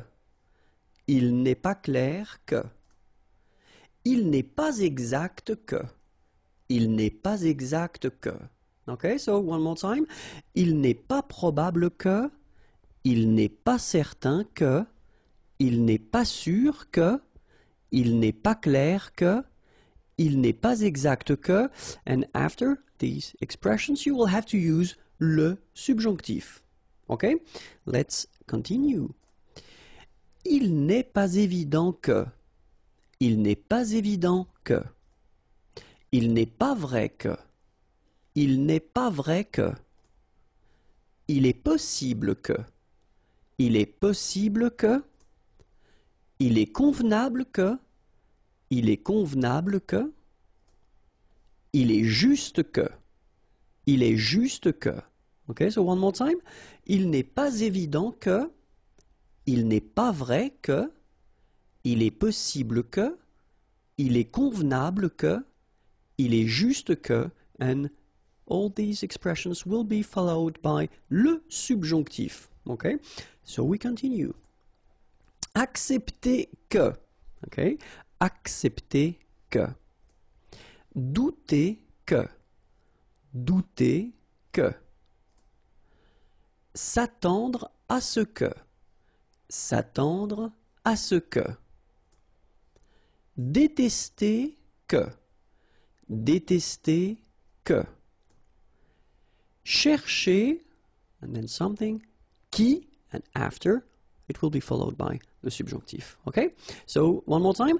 Accepter que, douter que, s'attendre à ce que, détester que, chercher qui, okay? And they will be followed by le subjonctif. Well, if you want to express les sentiments et les émotions, so sentiments, feelings, and emotions, in many cases you will have to use le subjonctif, okay? And we'll see together all these expressions that will normally be followed by le subjonctif. Okay, so let's start now. And the first one is il est étonnant que.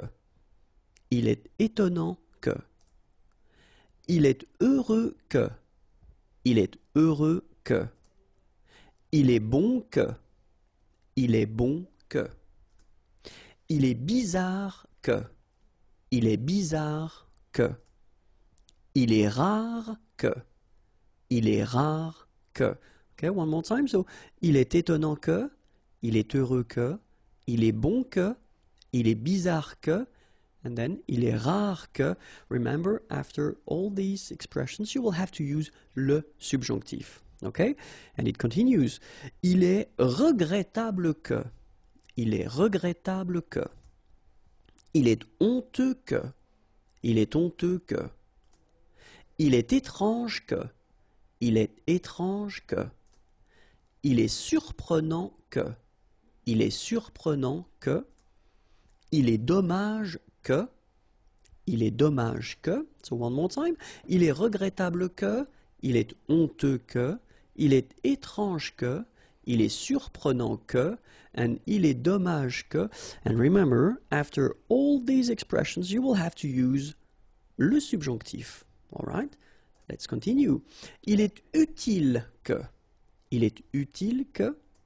Il est inutile que. Il est inutile que. Apprécier que. Apprécier que. Avoir peur que. Avoir peur que. Être étonné que.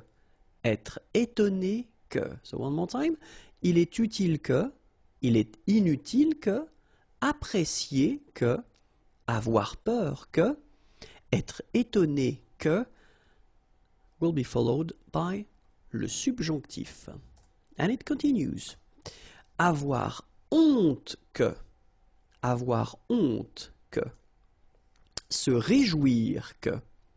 Se réjouir que. Être content que. Être content que. Être heureux que. Être heureux que. Être triste que. Être triste que. So one more time. Avoir honte que. Se réjouir que. Être content que.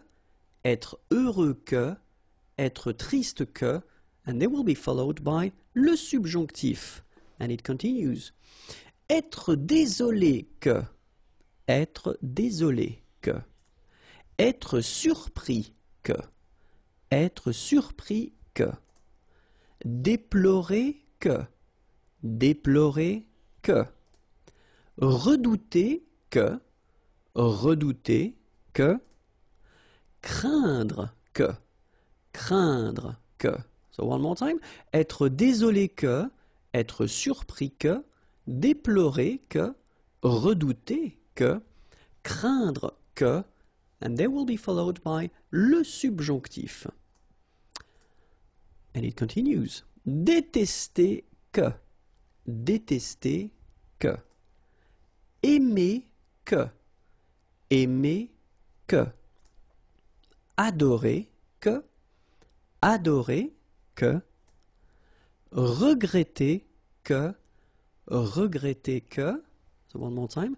Détester que. Aimer que. Adorer que. Regretter que. And they will be followed by le subjonctif. Bonjour à tous and welcome to Learn French with Vincent, and this is Unité 10, leçon F. And in this lesson we'll continue our big thing regarding le subjonctif, and in that case we'll see, well, when you want to express what we call les conseils, les désirs et les ordres, okay? So conseil could be translated as advices, désir, desires, and then ordre, orders, okay? So we'll see expressions that will require le subjonctif after them. Okay, so let's start now. And the first one is il vaut mieux que. Il vaut mieux que. Il est essentiel que. Il est essentiel que. Il est important que. Il est important que. Il est naturel que. Il est naturel que. Il est nécessaire que. Il est nécessaire que. So remember one more time. Il vaut mieux que. Il est essentiel que. Il est important que. Il est naturel que. Il est nécessaire que. And they will be followed by le subjonctif. Okay, so let's continue. Il faut que. Il faut que. Il est normal que. Il est normal que. Il est temps que. Il est temps que. Il est à souhaiter que. Il est à souhaiter que. Il est urgent que. Il est urgent que. OK? One more time. Il faut que. Il est normal que. Il est temps que. Il est à souhaiter que. Il est urgent que. And they should be followed by le subjonctif. OK? And it continues. Demander que. Demander que. Éviter que. Éviter que. Exiger que. Exiger que. Désirer que. Désirer que. Interdire que. Interdire que. Okay, so let's see them one more time. Demander que. Éviter que. Exiger que. Désirer que. Interdire que. And all these expressions should be followed by le subjonctif. Okay? Tenir à ce que. Tenir à ce que. Aimer mieux que. Aimer mieux que. S'opposer que. S'opposer que. Commander que. Commander que. Donner l'ordre que. Donner l'ordre que. One more time. Tenir à ce que. Aimer mieux que. S'opposer que. Commander que. Donner l'ordre que. And they should be followed by le subjonctif. Ordonner que. Ordonner que. Permettre que. Permettre que. Préférer que. Préférer que. Empêcher que. Empêcher que. Proposer que. Proposer que. One more time. Ordonner que. Permettre que. Préférer que. Empêcher que. Proposer que. And they should be followed by le subjonctif. Recommander que. Recommander que. Suggérer que. Suggérer que. Vouloir que. Vouloir que. Souhaiter que. Souhaiter que. One more time. Recommander que. Suggérer que. Vouloir que. Souhaiter que. And remember, they should be followed by le subjonctif. And that's it for this video. If you want more videos, then youtube.com/imagier is waiting for you, and the website imagier.net is also waiting for you. Have a great day. Bye bye. This one will concentrate on les structures à la forme négative. So remember, structures in which the verbs will be at the negative forms, and we'll discover, well, these structures. Okay, so the first one is il ne paraît pas que. Il ne paraît pas que. Il ne me semble pas que. Il ne me semble pas que. So we've got this me like that just because it would be possible to put someone else. Il ne te semble pas, il ne lui semble pas, etc. Okay? Il n'est pas certain que. Il n'est pas certain que. Il n'est pas sûr que. Il n'est pas sûr que. Il n'est pas clair que. Il n'est pas clair que. Okay, so one more time. Il ne paraît pas que, il ne me semble pas que, il n'est pas certain que, il n'est pas sûr que, il n'est pas clair que, and they should be followed by le subjonctif, ok? Ça continue. Il n'est pas exact que, il n'est pas exact que, il n'est pas évident que, il n'est pas évident que, il n'est pas probable que, il n'est pas probable que, il n'est pas vrai que, il n'est pas vrai que, ce n'est pas que, ce n'est pas que. Okay, so one more time. Il n'est pas exact que, il n'est pas évident que, il n'est pas probable que, il n'est pas vrai que, ce n'est pas que, and they should be followed by le subjonctif. Okay? And it continues. Ne pas être certain que, ne pas être certain que, ne pas être sûr que, ne pas être sûr que, ne pas croire que, ne pas croire que, ne pas trouver que, ne pas trouver que, ne pas espérer que, ne pas espérer que, and now I will make the liaison, ne pas être certain que, ne pas être sûr que, ne pas croire que, ne pas trouver que, ne pas espérer que, and they should be followed by le subjonctif. Okay? Ne pas connaître quelqu'un qui, okay? Ne pas connaître quelqu'un qui. Ne pas vouloir dire que, ne pas vouloir dire que. Ne pas dire que, ne pas dire que. Ne pas penser que, ne pas penser que. Ne pas savoir que, ne pas savoir que. Okay, so one more time. Ne pas connaître quelqu'un qui, ne pas vouloir dire que, ne pas dire que, ne pas penser que, ne pas savoir que, and all these expressions should be followed by le subjonctif, le participe présent. Okay, and so, well, this video will be divided in two parts. The first one, when do we use it? So l'emploi, okay, and the second part, how do we make it? So la formation. All right, so we'll first start with the l'emploi. So how do we, or when do we use this participe présent? One of the first and most common way to use le participe présent is to construct what we call le gérondif. And then le gérondif, normally you will write it or you will construct it with la préposition en, like that, and you will put your participe présent form, so the form that we'll discover in this video. Okay, and the idea of this gérondif is just to express two actions, so des actions simultanées, so two things are taking place at the same time. Okay, so you get this gérondif form that you can use to express this thing. For instance, il marche en écoutant de la musique. Okay, so it's in red, this écoutant, just to show you that this is what we call le participe présent here. So first you get this en and then écoutant. So il marche, marcher is to walk, so he's walking.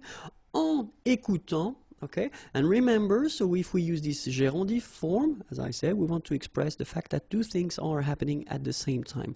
Écouter is to listen, okay, so il marche, he's walking, and he's listening to some music, so il écoute de la musique. And in that case, well, you use en écoutant, and then you want to express the fact that it's happening at the same time. Il marche en écoutant de la musique. Alright, so that's the first use of this gérondif form. The second use is, of course, to use or to express two actions, donc des actions simultanées, but then in that case it's possible to write or to construct that without this preposition en, but keep in mind that it's in most of the cases you will use these structures when you write, principalement à l'écrit. Okay, normally if you want to use it orally, you will use this gérondif form, so the form that we saw previously. Okay, but then it's possible to use it like that. So think about that, and it's mostly if you want to write it. So, regardant le frigo, okay, regarder is to watch or to look, frigo, the fridge. Elle se dit qu'elle doit aller acheter à manger. Okay, so she tells herself, if you want, that she must go and buy some food. Donc, regardant le frigo, elle se dit qu'elle doit aller acheter à manger. Okay, so in that case, when you put this participe présent here, well, clearly it's because you want to say that this first thing here and the second thing here, well, they are happening at the same time. Okay, but keep in mind that this structure is when you write. If you want to use it orally, then in that case you should use this préposition en first and then use this form that we call gérondif that we saw a few minutes before. Okay, and then the last use of this participe présent is if you want pour remplacer une subordonnée relative. Okay, so we saw previously les pronoms relatifs. Okay, so if you don't know what une subordonnée relative is, I definitely advise you to try to find les pronoms relatifs, and it will be more clear. And so we can, you know, take this example like with qui. Les personnes qui parlent. All right, so in that case, les personnes qui parlent, so the persons who are talking, speaking, okay? So in the first one, well, you get this pronom relatif, qui, and then you get the verb, okay? But it's possible to replace this qui parle with le participe présent. So you will get les personnes parlant. All right, so it's the last use that we've got of this participe présent, and it's quite common. It's not really rare. I mean, we tend to use it quite normally, as well, when you write or when you talk. Okay, so it's quite useful to know how to, well, make it and then when to use it. Okay, and so that's what we'll discover in the second part. So how do we make this participe présent form? It is quite easy, especially at this level now, because you will have to, well, first know the new form of the verb at the present time, so at the present tense, sorry.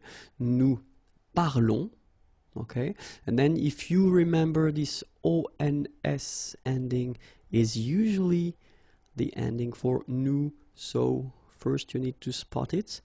Then you will take it away, so we keep this P-A-R-L part, and at the end we will add A-N-T. Alright, so we get here this participe présent form. Okay, so remember, nous form at the present tense, and then you spot the ending ONS, you take it away, you get parle like that, and then you just add this A-N-T at the end, and you will get this participe présent. Okay, so I took, just to start, this parler. Parler is to speak or to talk, and it's the first group, so it's actually quite easy to make. Let's see now. Second group, finir, to finish or to end, and so we get nous finissons, remember, the new form of the present tense, nous finissons. And it's exactly the same rule, so you spot or you try to find the ending here. It's ONS, okay? We'll do exactly the same thing, so we'll take it away, and we get finisse, like that, F-E-N-E-S-S, all right? And we just follow the same rule, so we just add at the end A-N-T, like that, here, and we get finissant, okay? And this form is the participe présent. Okay, let's see now a verb from the third group. So normally third group, you know, just we've got the irregular verbs. So of course it's quite interesting to have a look at them. And then I just took the verb prendre. Prendre is to take, and then we get the form nous prenons. Okay, nous prenons, exactly the same thing. So we spot this ONS, so the ending, we take it away, and we get P-R-E-N, and after that we just add this A-N-T ending, and we get prenant. All right, so it's actually quite easy to make, especially if you master quite well the present tense. Normally at this level, you should. Okay, so let's see. Nous parlons, so you get parle, and participe présent, parlant. Nous finissons, finissent, and then you will get finissant. Then nous prenons, prennent, prenant. All right, but then of course, you know now French language, and we've got exceptions. But the good thing is that we've got only 3 exceptions. The first one is être, and it will give you étant. So étant will be the participe présent form of être. Être is to be. And then avoir, of course, to have, and you will get ayant. Okay, ayant will be the participe présent form of avoir. And the last one will be savoir. Savoir is to know, and we will get sachant. Okay, sachant. So étant for être, ayant for avoir, and then sachant for savoir. Le gérondif together, so we've been introducing that a little bit in the previous lesson in which we saw le participe présent, but then this video will be only for le gérondif. Okay, so I hope after that everything will be clear, and so we can start. So as usual, this video will be divided in 2 parts. The first one will be l'emploi, so when do we use it, and the second part would be la formation, how do we make this gérondif form. Okay, so let's start now with l'emploi. Okay, and so le gérondif, normally if you want to make or to construct this gérondif, you will first have to use la préposition en, and after that you will have to add your participe présent form. Okay, so this gérondif will express 2 actions that will take place at the same time, so action simultanée. All right, so the example is quite simple here. Il marche, okay, en écoutant de la musique. So you can see that in this sentence here, we've got first il marche, so he is walking, marcher is to walk. En écoutant, so here we've got this preposition en, as we saw here. That's the first part of your gérondif. And the second part here is the participe présent, écouter. So the verb écouter is to listen, and this is the participe présent form de la musique. So in that case, you just want to express that he's walking and at the same time he's listening to music. Okay, so il marche en écoutant de la musique. All right. So let's see now how do we make this gérondif. So remember, as we saw previously, first you will have to use la préposition en, then you will have to use le participe présent, and you will get a beautiful gérondif. Remember the way to make this participe présent form. Normally you will have to master the present tense, and normally if you take, well, if we take the example of parler, parler is to speak or to talk, okay, we'll get nous parlons at the present tense of, so the form should be at the nous person, and so you will actually spot here the ending ons, okay, and the idea is to take it away, so you get parle, and after that you will add ant, and you will get parlant. Okay, this will be this participe présent form that you will have to add after your preposition en. Okay, second group, finir, to finish, to end. Nous finissons, okay, and it will be exactly the same way to proceed.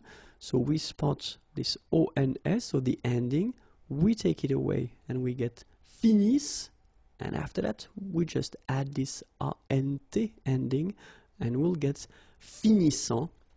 So this is the participe présent form. Third group, to take, prendre. Nous prenons, present tense. Same thing here, we spot the ending, so ons, we take it away, we get prennent, and then participe présent will be prenant. All right, so remember, nous parlons, parle, parlant. Nous finissons, finissent, finissant. Nous prenons, so prennent, and then prenant. Okay, so it's quite easy to make. Of course, we've got exceptions, only 3, and that's a good thing. The first one is être, to be, so it will give you étant, so this is the participe présent form. Avoir will give you ayant. Avoir is to have. And then savoir, to know, will give you sachant. Okay, so only 3 exceptions, and it's a good thing in French because normally we've got more exceptions. So only 3. Être, étant, avoir, ayant, savoir, sachant.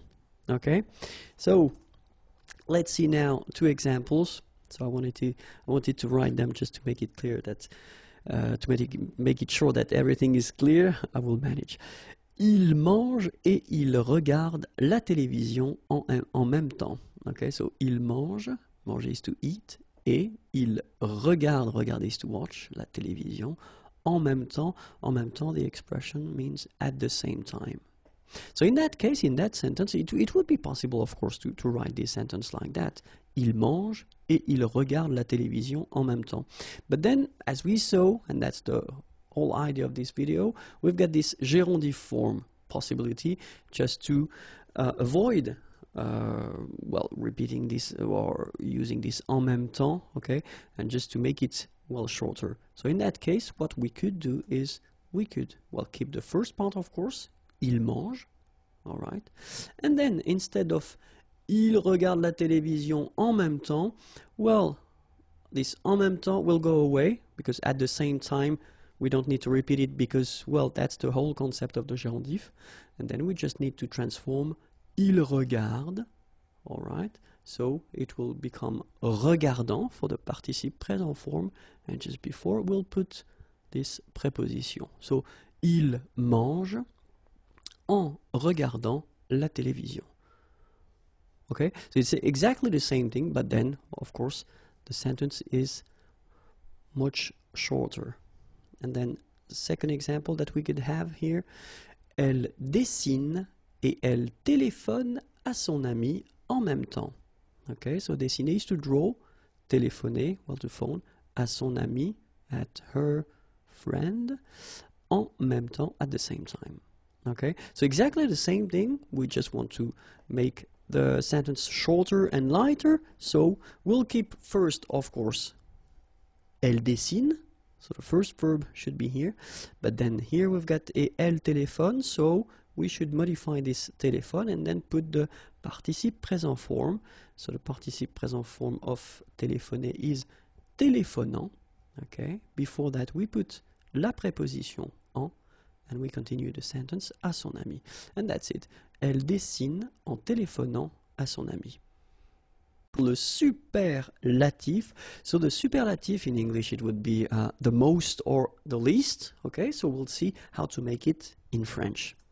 So first, we'll see how to express this the most expression in English, and of course in French we've got the difference between the masculine form, le plus, the feminine form, la plus, and the plural form, les plus.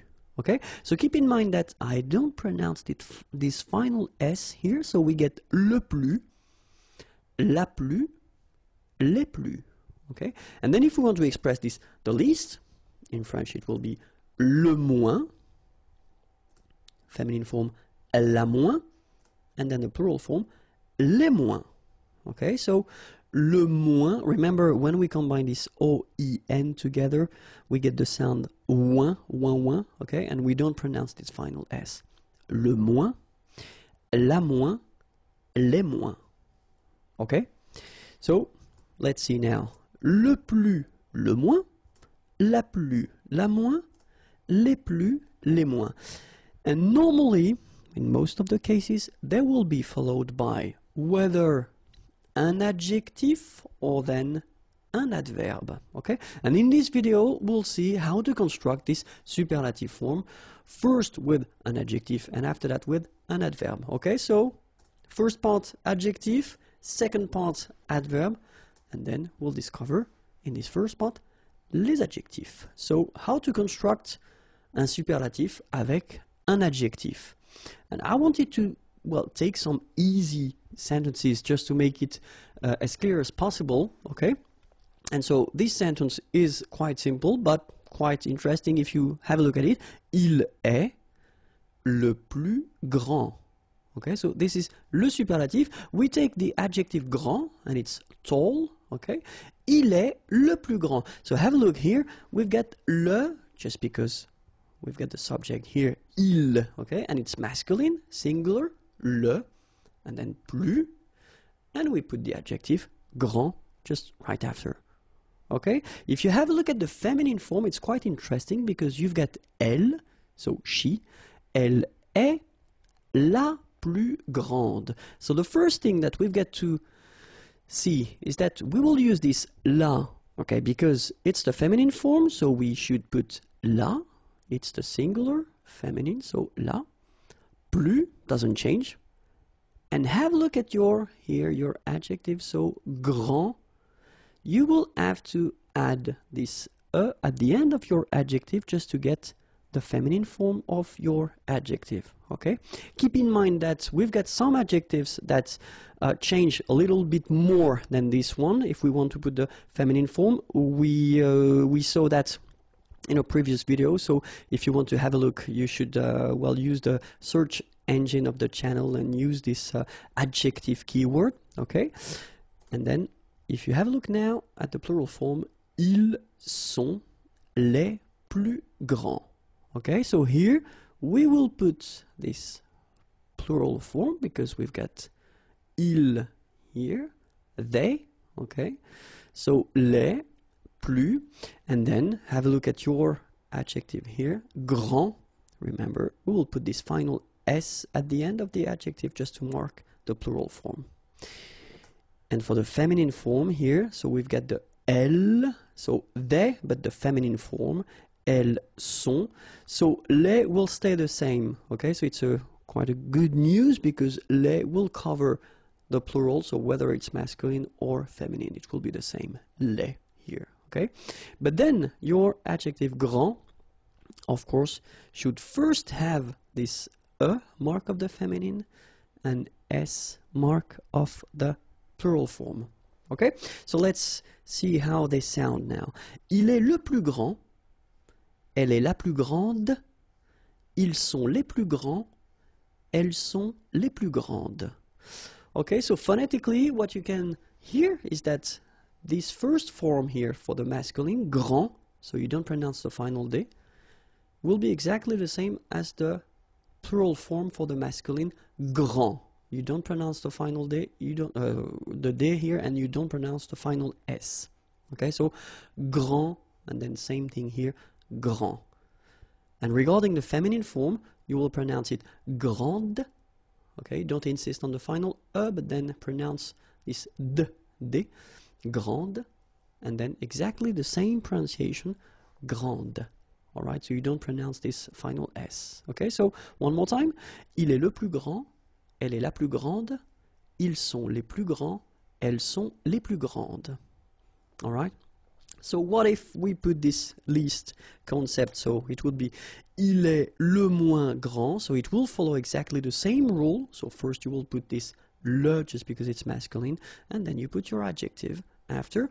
Elle est la moins grande. Okay, keep in mind that you will have to put the feminine form of the adjective here, and then you will put this largest because the subject is feminine. Okay, ils sont les moins grands. Okay, for the plural les, and then s at the end of your adjective. Elles sont les moins grandes. So les for the plural, and then s at the end of your adjective for the feminine plural form. Okay, let's see now if you want to construct this superlative form with an adverb. Okay, so il marche le plus vite. Okay, marcher is to walk, and vite means fast. Il marche le plus vite. All right. If you want to put the feminine form, elle marche la plus vite. So the good news here is that your adverb vite will stay exactly the same. So you don't need, and look for the plural, il marche les plus vite. You don't need to modify it. You just put it after this le plus or la plus or les plus. Okay? And then you don't need to put whether the mark of the feminine or the mark of the plural, it doesn't change at all. So, il marche le plus vite. Elle marche la plus vite. Il marche les plus vite. Elle marche les plus vite. Okay, so it's quite simple, and then logically, for the least, il marche le moins vite, elle marche la moins vite, il marche les moins vite, elle marche les moins vite. Alright, so exactly the same thing. Le for the masculine singular, la for the feminine singular, and then you've got les for the plural form. Moins, moins, moins, moins, and your adverb, and it doesn't change whether it's masculine, feminine, or plural. Okay? Keep in mind that if you want to construct this superlative, and then after that you want to introduce what we call un complément, you will have to put de. So, the example here, il est le plus intelligent de la famille, of the family. It's exactly the same thing in French. We've got to use this complément de la famille. Okay? But then have a look here. Of course, as usual in French, when we combine this de and then the article le, it will become du. Okay, so il est le plus intelligent de la famille. So it's the feminine form here. De la famille. Elle est la plus grande du quartier. Quartier, neighborhood. Du quartier. So it's masculine. Okay? Le superlatif avec un nom. Okay, so le superlatif, remember it's the most or the least in English. Okay, we saw in the previous video how to construct it with an adjective or an adverb, and in that case here it will be a really short one, but still if we want to construct this superlative form with a noun, avec un nom, let's see how we'll make that. So it's quite simple because you don't really need to care about whether it's masculine, feminine or plural. You just put le plus de or le moins de, so the most, the least, okay? And after that you will put your noun. Okay, le plus de, le moins de, and then your noun. Okay, so let's have a look now how to construct it. C'est la ville, this is the town, où, where, il y a, there is, le plus de fontaines. Fontaines, fountains. C'est la ville où il y a le plus de fontaines. And then, c'est la ville où il y a le moins de voitures. Voiture, car. So let's have a look at these these two sentences, sorry. The first thing that we've got to spot is, well, here it's le plus, and here it's le moins, so you don't really care whether it's masculine or if feminine or plural. You just put le plus, the most, le moins, the least. And then remember that you will have to put your preposition de right after, and have a look, because your noun, fontaine and voiture here, should be without any articles before. Okay, so c'est la ville où il y a le plus de fontaines, sorry. C'est la ville où il y a le moins de voitures. Okay, and that's the way that you can use if you want to construct this superlatif avec un nom. Bonjour à tous and welcome to Learn French with Vincent, and this is Unité 10, leçon L. And in this lesson we'll see together how to construct these structures or sentences when you want to start with if. If in French it's si. Okay, so les structures avec si. So let's start now. The first option we'll have is if we want to express la possibilité. The second one, le désir, and the last one, le regret. Okay, so possibilité, possibility, désir, desire, and then regret, regret. And so we'll start with la possibilité. So if we want to express this possibilité thing, the first option we'll have is si, and it will be constructed with the présent, and it will be followed by le futur. Okay, so let's have an example here. Si tu viens à la maison, okay, venir is to come, à la maison, at home, nous ferons, so that's the future form of faire, so we will do, un gâteau, a cake. Okay, si tu viens à la maison, nous ferons un gâteau. All right, so that's the, well, first, construction that we could have, and in that case it's si tu viens à la maison, so it's a possibility, nous ferons un gâteau. Second example, si elle achète une voiture, acheter is to buy, une voiture, a car, nous partirons en vacances avec elle. Partir, here, okay, to leave, and then you've got the future form. We will leave en vacances, in vacation, on the holidays, avec elle, with her. Okay, so you can see that in that case, you've got first here the present form, and it's followed by the future form. Okay, so this is quite easy to make. Okay, remember, si plus présent, then the future. We've got a second possibility if we want to express this idea, and it's si plus le présent followed by l'impératif. Let's have a look now. The first one. Si vous avez des questions, n'hésitez pas. Okay, and it's quite common to use this structure. So, si vous avez des questions, so avoir is to have. If you have des questions, some questions, n'hésitez pas, don't hesitate. Okay, and you can see that in that structure, well, we've got si, and then we've got the present form, and it's followed by l'impératif. Okay, second example. Si vous êtes pressé, okay, être, to be, and then pressé, in a hurry. Si vous êtes pressé, prenez un taxi. And here you get prenez, prendre, to take. Un taxi, a cab.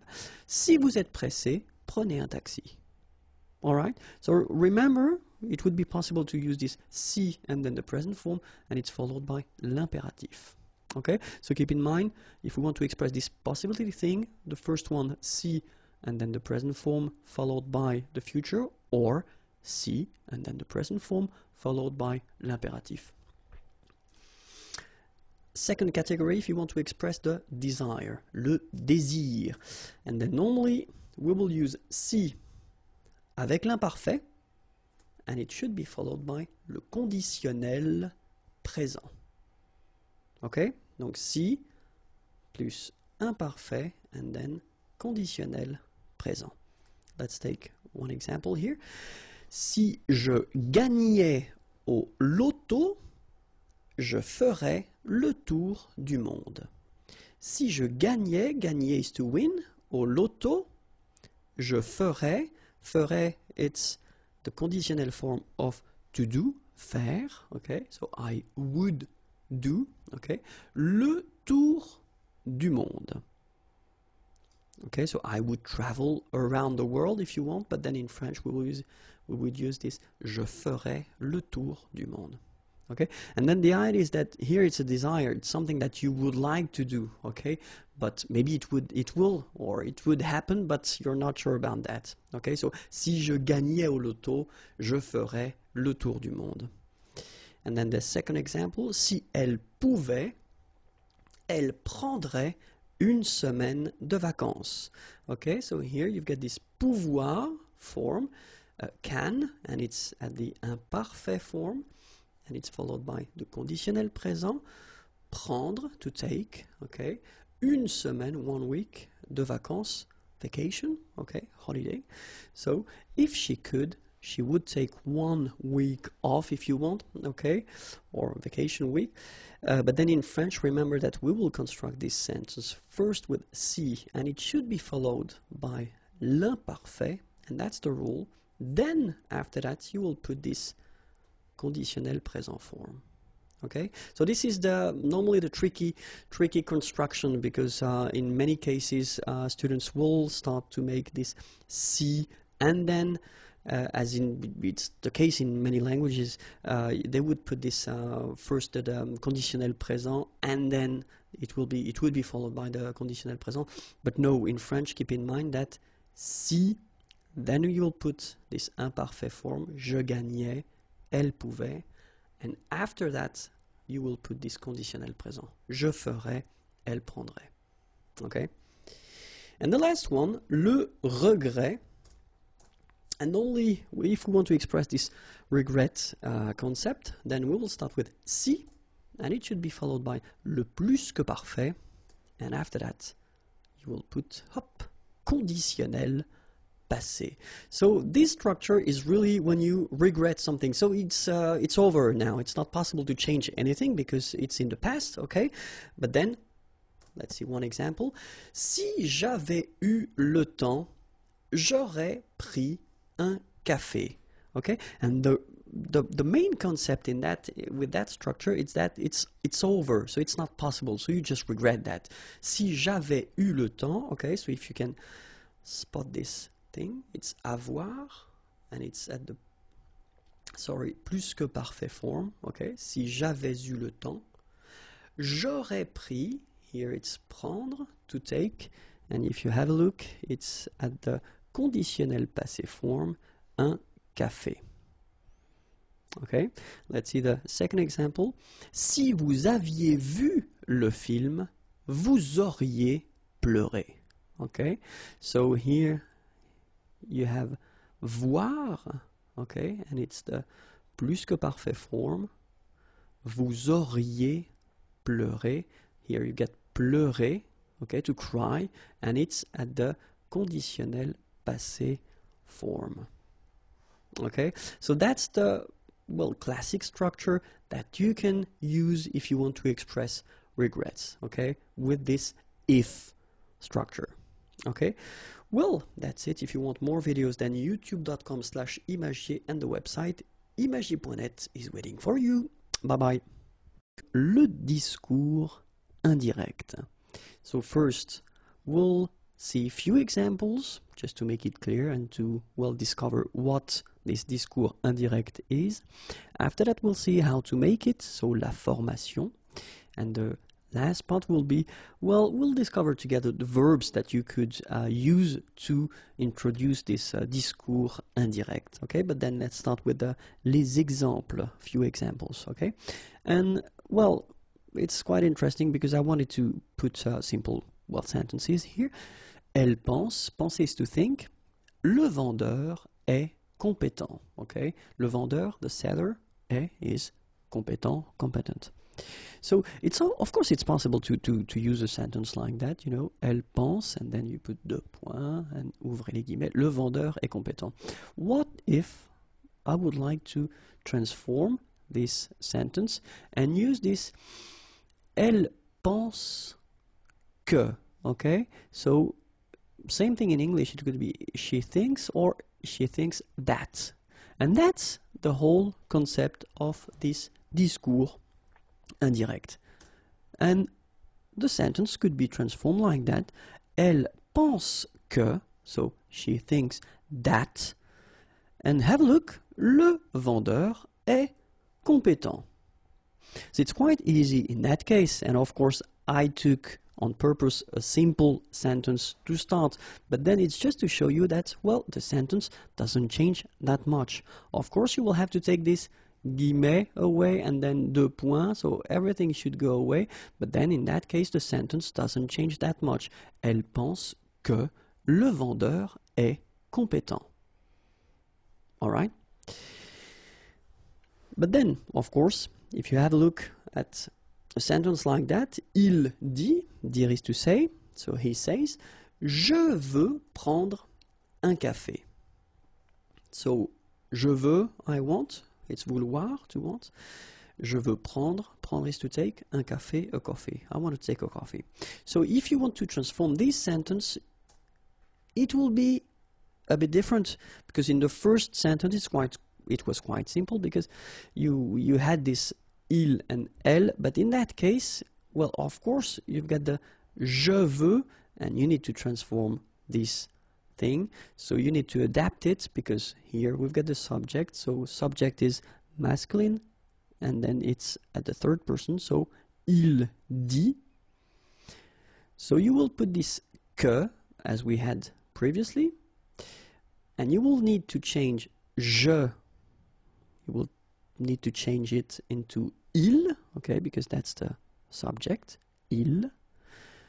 The verb should be at the third person, so have a look here. First person it's with x at the end, third person is with t at the end.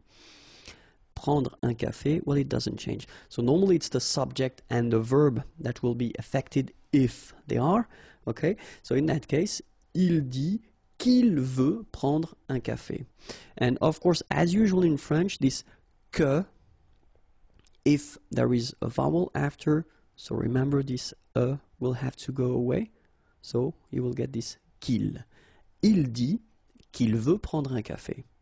Okay, so this is this discours indirect, so the indirect form of il dit je veux prendre un café.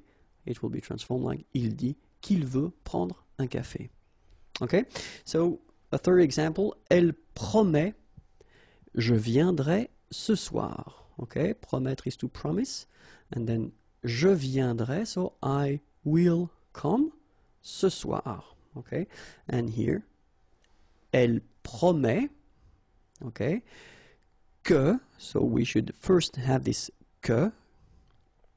Of course, as we had in the previous example, you must modify this je, okay? So we've got here the subject and it's feminine, so it should be the third person of the feminine, qu'elle, okay? Here we've got the future form, je viendrai, so you should put the verb at the future form as well, but then for elle, it will be elle viendra, and then ce soir doesn't change. Okay? Elle promet qu'elle viendra ce soir.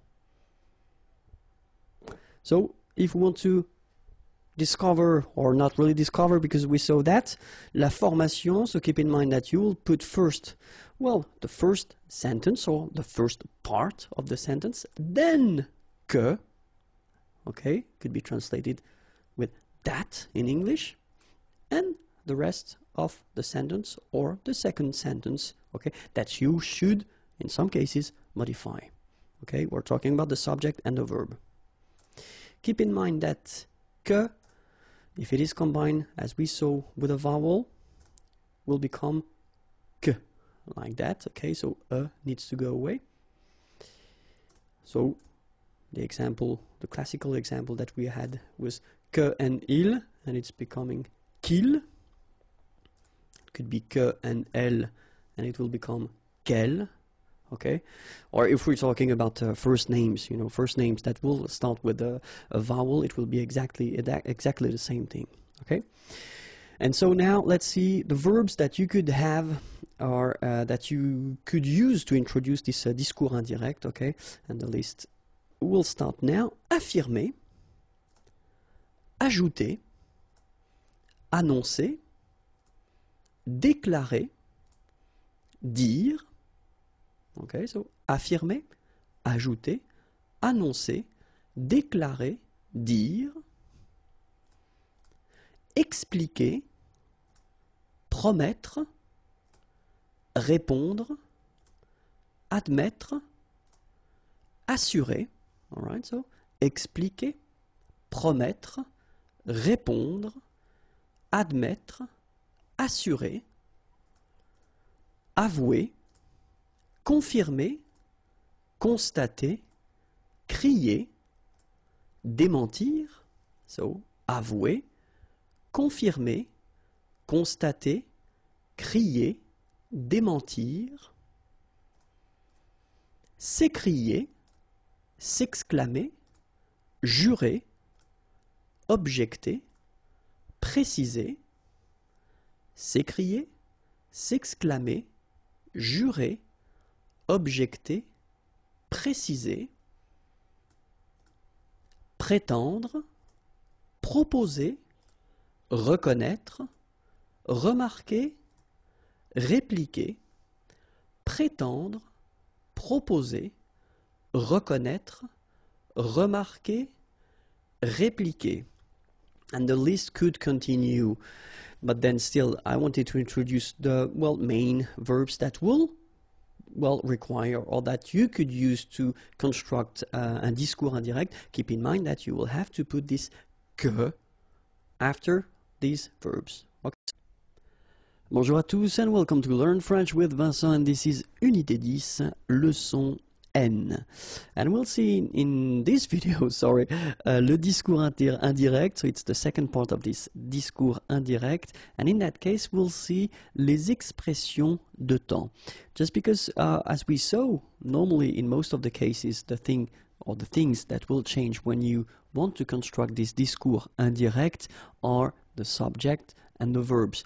But of course, if you're using this expression de temps, well, they will change, of course, and we'll see how they will change. So normally if you say aujourd'hui, so at the direct form, aujourd'hui, today, if you want to transpose that at this discours indirect form, it will become ce jour-là, this day, ce jour-là. Okay, so aujourd'hui is not possible to be used in this discours indirect form, but then you should use instead ce jour-là. Okay, same thing, ce matin, this morning, you will use ce matin-là. Okay, ce soir, ce soir-là. And then en ce moment, at this time, en ce moment, should be à ce moment-là. Okay, so remember, aujourd'hui will become ce jour-là if you change a sentence and if you put it at le discours indirect. Ce matin will become ce matin-là. Ce soir will become ce soir-là. And then en ce moment will become à ce moment-là. Okay, let's see. Hier, yesterday, and so it will become la veille. Avant-hier, so the day before yesterday, l'avant-veille. Il y a 5 jours, so remember we've got this il y a structure to say this ago, so 5 jours, 5 days. 5 days ago, in French it's il y a 5 jours. And then if you transpose this, il y a 5 jours, into this discours indirect, it will become 5 jours plus tôt. Okay, plus tôt, earlier. Okay, so hier will become la veille, avant-hier will become l'avant-veille, and then il y a 5 jours will become 5 jours plus tôt. Okay, and we can continue if you want with demain. Demain is tomorrow, and tomorrow will become le lendemain, the following day. Le lendemain. Après-demain, after tomorrow, and it will become le surlendemain. Okay? And dans 5 jours, in 5 days, will become 5 jours plus tard, later. Okay, so keep in mind that demain will become le surlendemain if you change your structure into this discours indirect. Après-demain will become le surlendemain. And then dans 5 jours, in 5 days, will become 5 jours plus tard, 5 days later. Okay?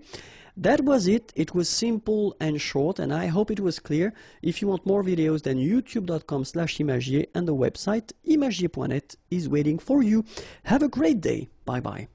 Le discours indirect, les modifications dans la phrase. So, we saw together in the 2 previous videos this discours indirect, so the way to construct it, and then few modifications that can happen when you make this discours indirect. So if you didn't watch the previous videos, I definitely advise you to do so because it will be more clear. But then still, what we can do is we can do a really fast overview and review of the discours indirect because, well, the discours indirect is basically if you've got, well, one sentence like that, elle pense, le vendeur est compétent. Okay, penser is to think, she thinks, le vendeur, the seller, est compétent, is competent.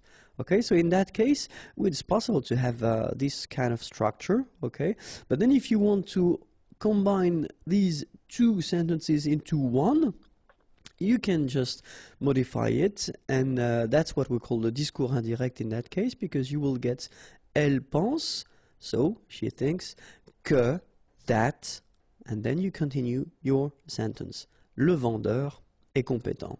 Okay, so in that sentence it's quite simple because, well, if you have a look at the first structure we've got here, and then the second structure we've got here, it doesn't change that much. You only need to add this que, and then you will remove few things, but then no main changes into your second part or this part of the sentence.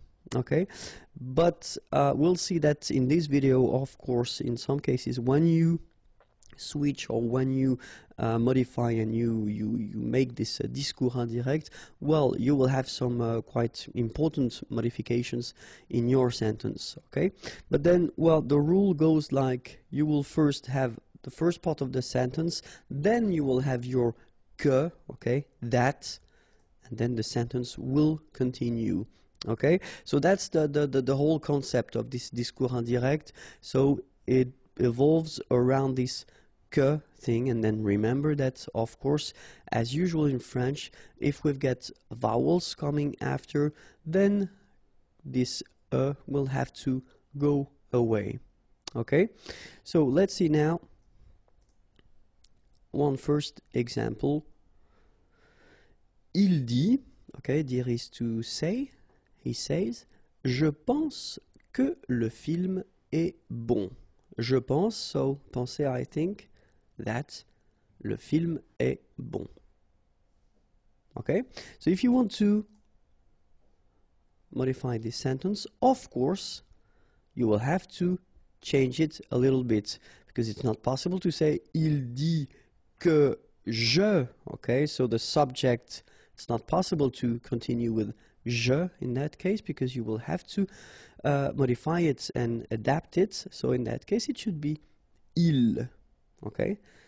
Il pense que le film est bon.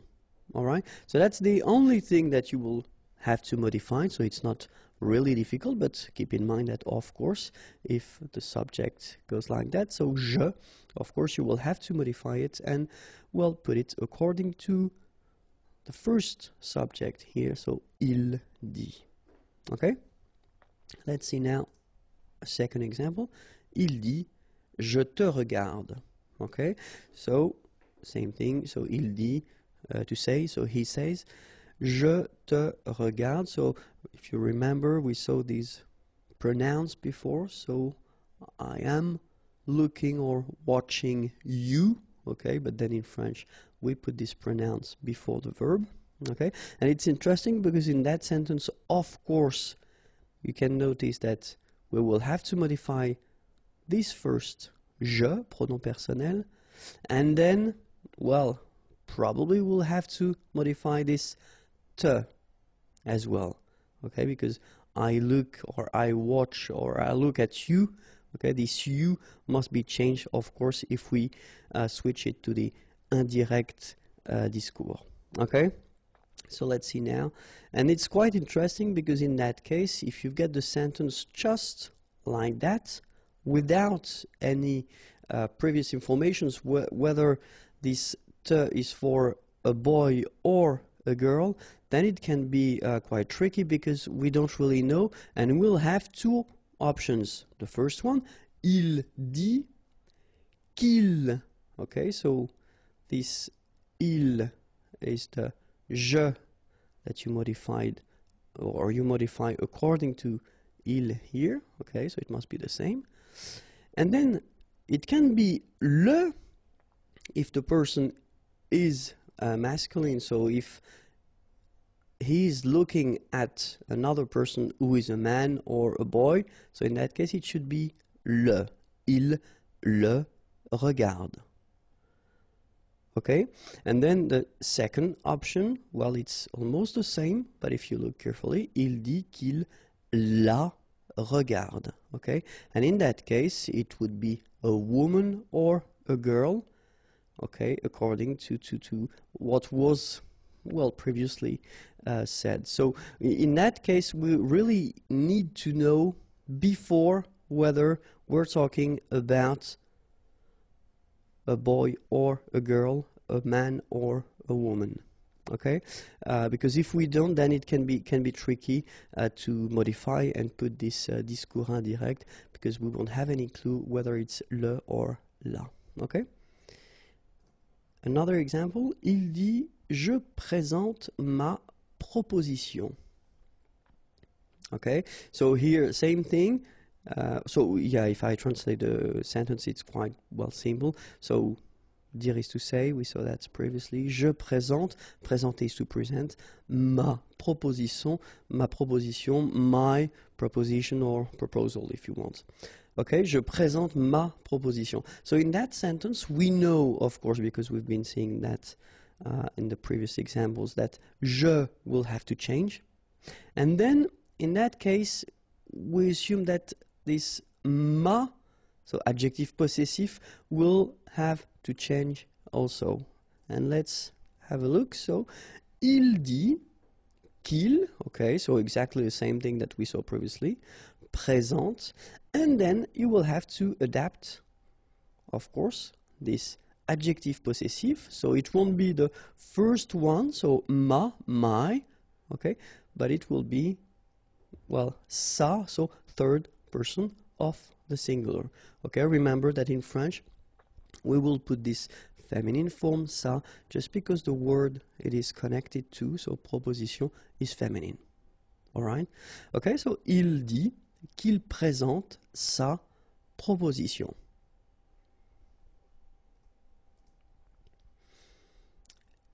Il dit je vous présente ma proposition. So it's almost the same sentence as we had previously, but then I wanted to introduce this vous.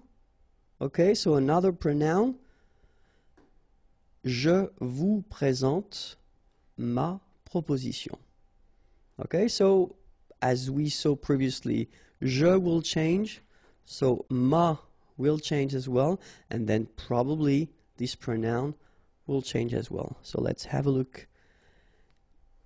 Il dit qu'il, okay, we saw that. Présente sa proposition, we saw that as well. And then vous, okay, which is this pronoun, okay, pronom complément d'objet indirect, je présente à vous, okay. In that case, you will have to modify and to put that at the third person of the plural. Il leur présente sa proposition. Okay? Il dit qu'il leur présente sa proposition. Il dit je vais parler à mes parents et je vais les inviter. All right, so here it's quite interesting as well, because, well, if you have a look, je, of course it will change. Vais parler à, mais, this thing normally should change as well. Je will be the same, it will change as well. And then it will be interesting to see whether this les will change. So what's your opinion? And let's have a look. So il will change. So je is becoming il. Mais is becoming c'est. Je is becoming il. But then here it doesn't really change because you are just referring to mes parents, and in that case it was already the plural form les invités, so it doesn't need to change at all. Okay, so il dit qu'il va parler à ses parents et qu'il va les inviter. Les modifications de temps. Okay, so let's start now. So I wanted to first show you this simple example, because if we've got this sentence, elle te répond, je suis d'accord. Okay, so répondre is to answer, te it's for you, so she answers to you. Je suis d'accord. Okay, so in French this je suis d'accord is I do agree. Of course, in that situation, if we want to transpose this first structure at this discours indirect, it's quite simple because you just need to put back all your elements. So elle te répond, it doesn't change, okay? Que, that, remember, that's the key thing of this discours indirect. Que, that, but then in that case needs to go away because we've got a vowel after. So qu'elle, so je will have to be transposed to elle, of course, because the subject here is elle. est d'accord. Of course, the verb is changing as well, okay? But it's actually quite simple in that case because we've got, if you look carefully, in the first structure here, it's the present form, and here it's the present form. So, I mean, no big changes, and that's the main thing. So, in that case, you don't really need to worry. You put back all your elements, you just modify them if necessary, and that's it. You've got your discours indirect structure, okay? If you've got the same thing, you know, with here, the future. Elle te répondra, je suis d'accord. So, here it's the future, it's répondre, to answer, but at the futur simple form, and in the second part here it's the present form. And let's have a look, and you'll see that it's not really difficult because it doesn't change that much. Elle te répondra, so we put back these elements here. Qu'elle, okay, as we had previously, because it doesn't change here, it will be that, okay, que, but then you take the E away. Of course, you will have to modify this je and put it in here with elle est d'accord. The verb, if you look carefully, will stay at the present form. Doesn't need to change here. Even if we've got the future here, it will stay at the present form in the second part here. Okay? So, the thing is that for the present and the future, so if the verb that introduces this structure, this structure indirect, discours indirect, is at the present form or the future form, then the good news is that you won't have to modify anything after it. Okay? So that's the rule. That's the rule. If the verb that introduces this structure is at the present form or the future form, then you don't modify the verb after, which is a quite good news. But then, of course, it's French language, and we've got to think that if we've got, so it will be it's the common structure that we will have, so verb introducteur, and then after that we've got the phrase, the sentence, okay? If you've got this first part here at the passé, okay? So it's the past here. Passé means past. And when I write past, well, basically it could be imparfait, passé composé, passé simple, all the past tenses that we saw so far. Well, if this first verb is at the past, then the rest of the sentence, or the rest of the structure here, will have to be modified if you want to put that at the discours indirect. And that's what we'll see in this video. Okay? So the first example is if we've got this verb introducteur at the past form, okay? And for all the examples, I will put this first part at the passé composé. Okay, so it will be easier that way. Okay, so if we get the second part here at the présent, well, this part will have to change, and, well, the verb introducteur will stay the same, but it will, I mean, this présent form will be at the imparfait. Okay, so let's have a look how it will go.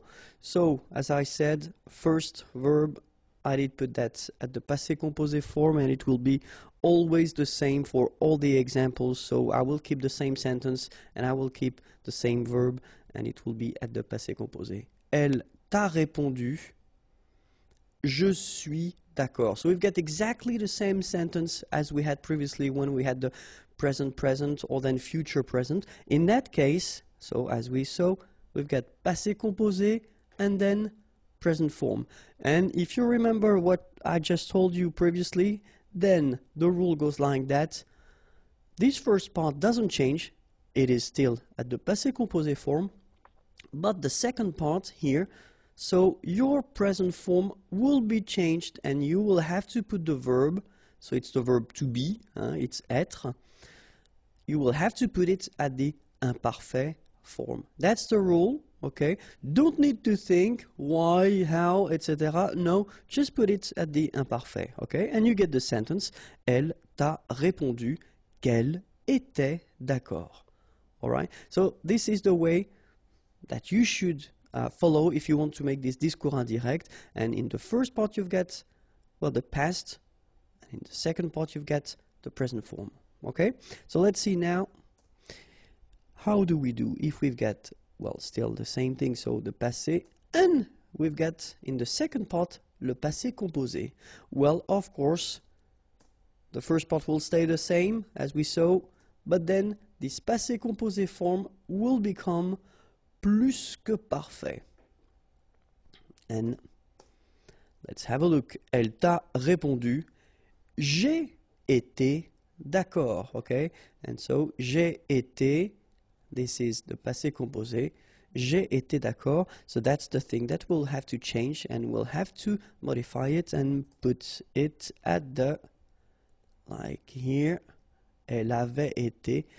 We'll put that at the plus que parfait. So we get, elle t'a répondu qu'elle avait été d'accord. All right, so remember, the first part doesn't change. Elle t'a répondu. Sorry, you don't need to modify it. You don't need to change it. But then the second part, so, ait été here, passé composé, will become avait été here. So it's the plus que parfait. Okay?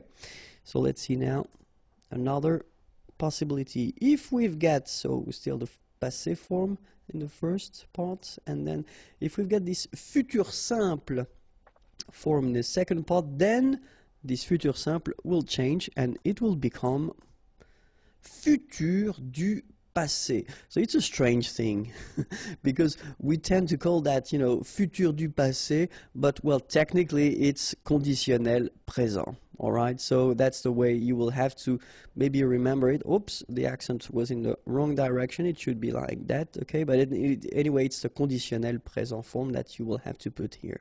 So let's have a look now. Elle t'a répondu, je serai d'accord, okay? So we do agree that, well, it's still the same here, passé composé, and in the second part here, je serai, so it's still the verb to be, but then remember, it's the futur form, okay, this futur simple. Je serai d'accord. And so it will become, elle t'a répondu qu'elle serait d'accord, okay? They look quite similar, but keep in mind that this form here is the conditionnel présent form, okay? Elle t'a répondu qu'elle serait d'accord. And so let's see now if we've got, so still in the first part, the past, because that will be the whole thing of this video, and we've got this futur antérieur in the second part. And this futur antérieur will become what we call, that it's still the same thing, quite interesting, futur antérieur du passé, but then technically it's the conditionnel passé. Okay? Elle t'a répondu, j'aurais été d'accord. Okay, so here, what do we have? First, as usual, we've got this passé composé. J'aurais été d'accord. Here we've got this futur antérieur form. And it will become, elle t'a répondu qu'elle aurait été d'accord. So still the same thing. Keep in mind that it looks a little bit like this form, but still it is quite different because it's what we call conditionnel passé. Okay? So now, if we've got the futur proche in the second part, this futur proche will become aller, and it should be at the imparfait form plus l'infinitif. And so, elle t'a répondu, je vais être d'accord. So keep in mind that when we talk about this futur proche, well, it's aller anyway, but in that case it's at the present form. Je vais, I am going to be, okay, je vais être, we want to make the liaison, je vais être, so I am going to be, and in that case, well, as I said, you know, it's the present form. If you want to transpose that at the discours indirect, so as we saw, this first part doesn't change, but this second part here, so elle allait être d'accord, that's the only thing that will change. So you will have to put your verb aller here, and it will be at the imparfait. Elle allait être d'accord. Elle t'a répondu qu'elle allait être d'accord. And last but not least, if you've got in your second part the passé récent, so this recent past, then it will be still the same structure, the same way to construct it. So normally this passé récent is constructed like that, venir de, but then it's at the present, and in that case it will be modified like we had previously for this near future, le futur proche. It should be at the imparfait form.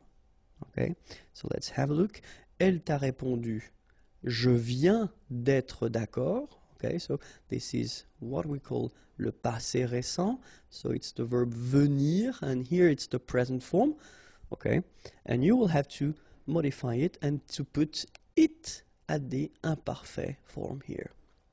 Elle t'a répondu qu'elle venait d'être d'accord. Okay, so the only thing that you will have to modify, it's this verb here, venir. So when you get this passé récent, it's at the present form. It will be here at the imparfait form. Okay, elle t'a répondu qu'elle venait d'être d'accord. So I know it may sound strange and difficult, but then keep in mind that, well, I did this thing. If you put it at the present and the future, so remember it doesn't change at all, okay? But then if you want to have this first verb at the past form, so that's when it will become tricky. So keep in mind that if you've got this structure, so first verb at the passé form, and then the second verb, it is at the present form, okay? So when you will modify this structure and you will put this discours indirect, so remember, présent, as we saw, will become imparfait, okay? Then if you've got passé composé, so in the still in the second part of the structure, it will become plus que parfait, okay? If you've got the futur simple, so as the second structure, it will become what we saw, futur du passé. If you've got futur antérieur, so in the second part of this structure, it will become futur antérieur du passé. If you've got futur proche, it will become, well, like le futur proche, but then the only thing that you've got to modify is aller. You should put this verb at the imparfait, and then the rest of the structure. If you've got the passé récent, then the only thing, like we had for the futur proche, the only thing you will have to modify is the verb venir, and you should put that at the imparfait form. Then don't forget the preposition de and your infinitive after. Okay? Les verbes avec que, that will be followed by l'indicatif, just because normally at this level, after having introduced le subjonctif, many students tend to think that each time we've got a verb that will be constructed with que, it will be automatically followed by the subjunctive form, which is not the case, okay? So we'll see in this video what category of verbs will be constructed with que, and then they will be followed by l'indicatif, okay? And these verbs normally will express la certitude, and then l'opinion, or la déclaration, okay? So certitude, when you are certain or sure about something, l'opinion, when you express your opinion, your point of view, and then la déclaration, if you want to declare something. Okay, so we'll first start with la certitude, and so we'll see the verbs not all the verbs, of course, but then we'll have few examples, and then you will, after that, of course, when you encounter a new verb, try to see whether it's constructed with le subjonctif or then l'indicatif, and try to remember that. Okay, so the first verb or structure would be c'est évident que. C'est évident que. C'est certain que. C'est certain que. C'est sûr que. C'est sûr que. Être sûr que. Être sûr que. Être certain que. Être certain que. Okay, so you can see that I've been, for this form and the second form here, I've been putting this just to put this option of the feminine form. Okay, remember, it would be written like that if it's for the masculine, but then if it's for the feminine form, then you should add at the end this but then phonetically it doesn't change at all. It will be exactly the same sound or the same phonetical thing that you will produce. Okay, so in that case, certain, it's quite interesting because you've got this A-I-N together, and then they will produce this un sound. Okay, so it's nasal in your nose, un. Okay, if you add this at the end, then it will change the thing, and then you will pronounce it n. Okay, so the masculine form, certain, the feminine form, certaine. All right, so let's see them one more time. C'est évident que, c'est certain que, c'est sûr que, être sûr que, so it was the masculine form and the feminine form is the same, être sûr que, okay, but in that case it will be different. Être certain que, this is the masculine form and the feminine form, être certaine que. Okay, and then remember, all these expressions will be followed by l'indicatif. Okay, so we'll see now l'opinion. So if you want to express your point of view or your opinion, then the first one would be penser que, trouver que, croire que, espérer que, avoir l'impression que. All right, so let's see them one more time. Penser que, trouver que, croire que, espérer que, avoir l'impression que. Okay, and so remember that all these verbs will be followed by l'indicatif. Okay? And now the last part, la déclaration. So if you want to declare something, if you want to express something, then savoir que, dire que, répondre que, raconter que, écrire que. Okay, so one more time. Savoir que, dire que, répondre que, raconter que, écrire que, and all these verbs will be followed by l'indicatif. Les verbes avec l'auxiliaire être. So if you remember, in some cases, for what we call composed tenses, you will have to use whether avoir or être. So in most of the cases, you will have to use avoir. But then in some cases, you will have to use this auxiliaire être. Okay? And, well, I've been doing some videos regarding this topic, but then I thought that maybe it might be useful to see, because there are many different techniques to remember the list of verbs that will require this être verb. And then here is one of them. And it's called doctor E and Mrs. P. Van der Tramp. Okay, so it's a technique that apparently is used in well, English-speaking countries. Okay, so we'll see that it can be quite useful. I'm not really sure if it's working for everyone, but still, it's one technique. Okay, so the idea is that you will, well, try to remember actually these or these names, and then well, each letter will represent one verb that will require this auxiliaire être. Okay, so let's start now. And so if we take the whole thing here and then we take only the first letter here, it's D, and then D will be for the verb descendre. Okay, descendre. Then after that, R will be for rentrer. Okay, rentrer. Then M will be for mourir. Mourir.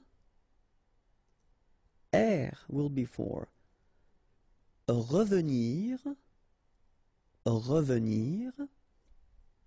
Then we'll have S, and it will be for sortir. Sortir. P. Passer par. Okay? Passer par. Then V. Venir. Okay? Venir. After that you will have A, and A is for aller. Aller. N. Naître. Naître. Then you will have D, and they will be for devenir. Devenir. E. Entrer. Entrer. Then R for retourner. Retourner. T for tomber. Tomber. R for rester. Rester. Then A for arriver. Arriver. M will be for monter. Monter. And last but not least, P will be for partir. Partir. Okay, so you have it. As I said, I'm not really sure if it works for everyone, but then it's one option, okay? Or then the other option will be, or would be, the classical list, and then you learn them by heart. I mean, that's one option. So let's see them one more time, okay? So the first one is descendre. After that, we'll have entrer. Then mourir. Revenir. Sortir. Passer par. Venir. Aller. Naître. Devenir. Entrer. Retourner. Tomber. Rester. Arriver. Monter. Partir. Les homographes. So don't be afraid, don't be scared. It's actually not that difficult. When we're talking about this homograph thing, we're talking about words that will be written almost the same way. Normally they should be written the same way, but we'll see that we've got two cases that are a bit special, but then they are written almost the same way.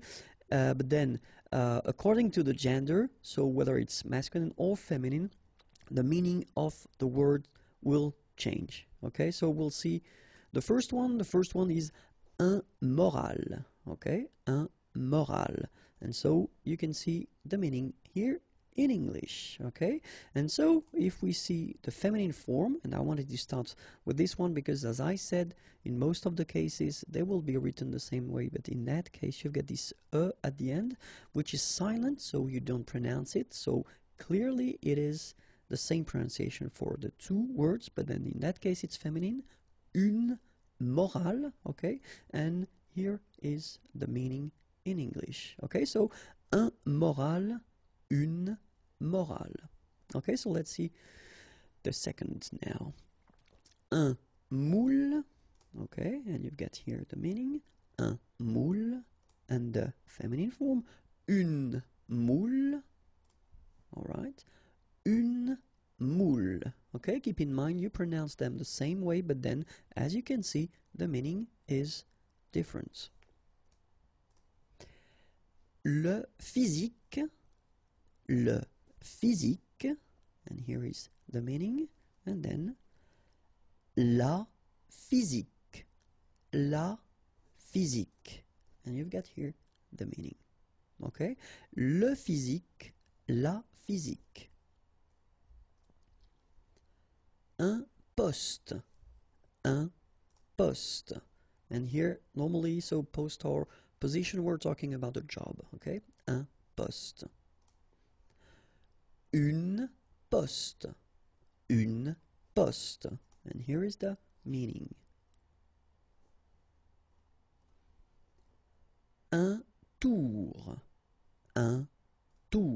okay? So actually this word has quite many meanings, so it can be turn, a turn, and other meanings as well. But then the good thing is that the feminine form, une tour, has only one translation, and it's here. It's our une tour. Okay, so un tour, une tour. And then un livre, une livre. Okay, so we're talking about the pound, so it can be well, the measurement for the weights, or then it can be as well une livre sterling, so if we're talking about the money. Okay, un mémoire, and then une mémoire, un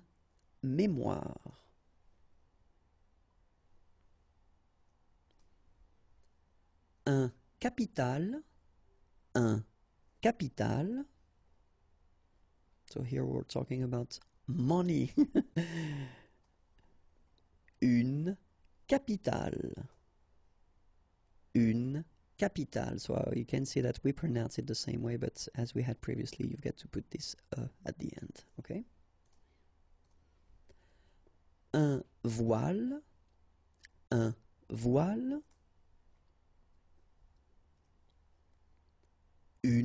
voile, and here with the sail, we're talking about the part of the sailing boat. Is homophone, so it's actually quite interesting in that lesson. So we'll talk about words that you will write differently, but then phonetically you will pronounce them the same way, and of course they will have different meanings. Okay, so let's start now, and the first one is un air. Okay, we'll make this little link between the two, un air. Okay, and here you've got the translation in English. And then you've got une air. Okay, so you can see that you write it differently, but then clearly phonetically it's the same, une air. And this is the translation in English. Une amende, and that's what it means. And then une amende. So here you can see that the only difference is here you get and here you've got a. Okay, so amende, and the meaning is fine. We're talking here about the nice little gift you will get if you break the law. Une amende. Une encre,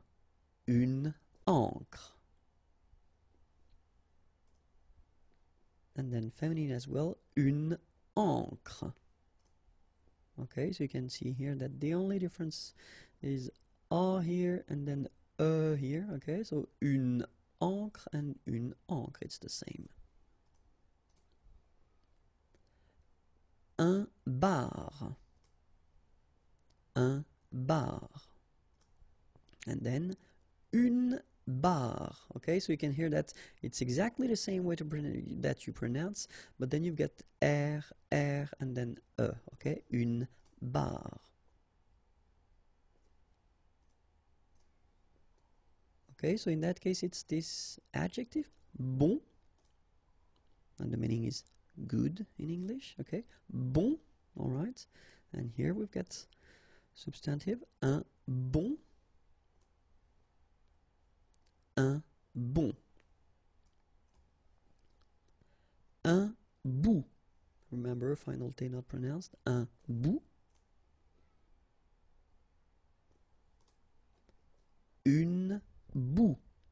Okay, so here the only difference between the two is here you get T at the end and here you get E at the end. Une bout. Un but.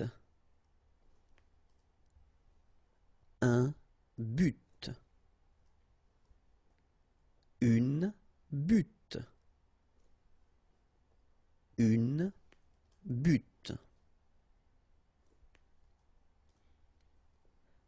Un cent. Okay, remember this G here doesn't exist, so un cent. And then here we've got this sans. Quite useful because it means without, sans. And we've got a third one, cent, written like that, and it's 100. Okay, so un cent, cent, cent. Un champ, un champ. Un champ, un champ. So here it's quite tricky because if you look carefully, well, of course you pronounce them the same way because that's the topic of this video, but then masculine in both cases. So un champ, un champ. Un col, un col. Une colle, une colle. Les homophones, because actually I was thinking about doing 4 videos concerning this topic. So remember, when we're talking about les homophones, we're talking about all these words that we have in French that you will write differently but then pronounce the same way, and of course the meanings will be different. So that's the reason why it's quite important to take few minutes to try to see them and try to avoid any mistakes. Okay?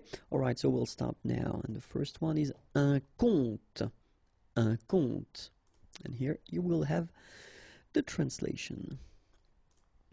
Un compte. So exactly the same pronunciation, but then of course the meaning is different. Un compte. Un coup. And then un coup. Alright, so you can see that you get this final P here, but then you don't pronounce it. And last, un coup. Okay, remember, accent circonflexe, you don't pronounce it. Final T, same thing, you don't pronounce it. Okay, so un coup, and then un coup. The same pronunciation. Une cour. And then we get the adjective court.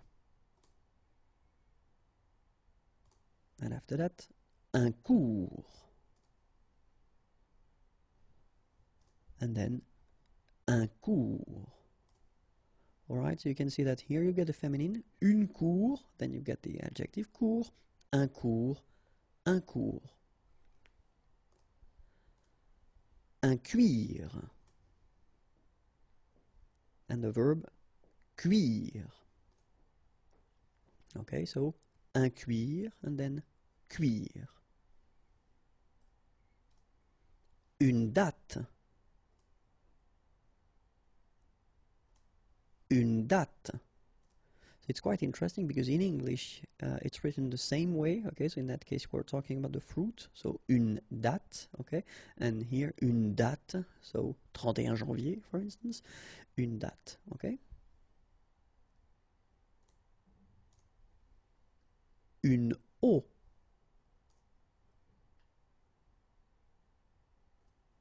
And then the adjective eau. Okay, une eau, eau. Une fin. And then une fin. Okay, so phonetically the same.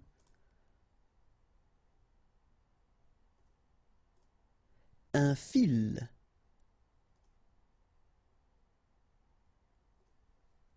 Une file. Okay, so don't try to, don't mix it with une fille, okay, because you get the double L, but in that case you get only one, so une file, okay, un fil, une file. Lait. Un lait. Okay, so the only difference is the final thing here, they, you don't pronounce it, they, you don't pronounce it, so phonetically you only have this lait. Une mère. Une mère. Un maire. Alright, so mère, mère, mère. Alright, in both cases. Here you've got the feminine form and then here it's masculine. Of course it could be feminine as well because mère can be ladies as well. Les homophones, so remember, we write them differently, we pronounce them the same way, and they have different meanings. Okay, so that's the thing. It is the third video, so the next one will be the last one covering this topic. Okay, so let's start now. Un maître, and so you will have the translation here.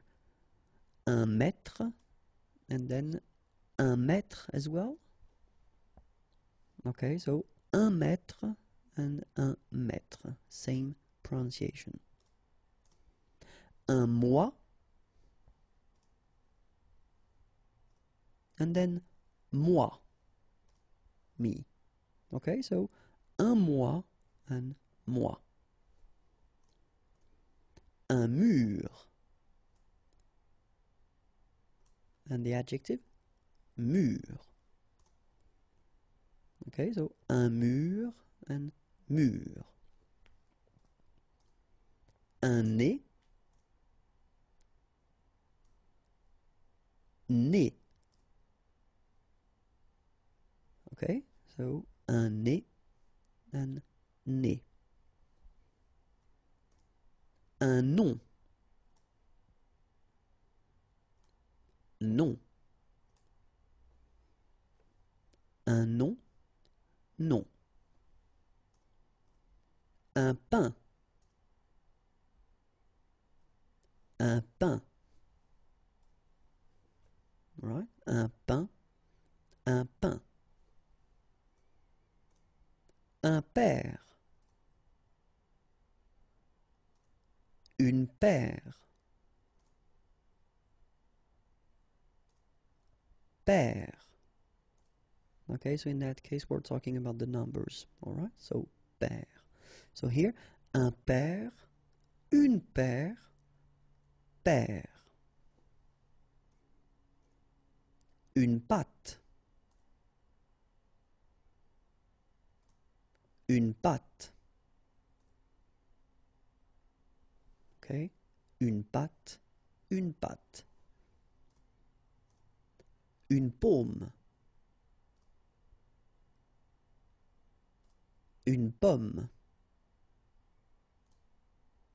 Okay, so you can see that I pronounce them a little bit, a little bit differently, but then well, be careful that in many cases people will pronounce them the same way, okay, because in that case normally it should be a bit lower, pomme, and then here more open, so pomme, okay. Une pause. Une pause.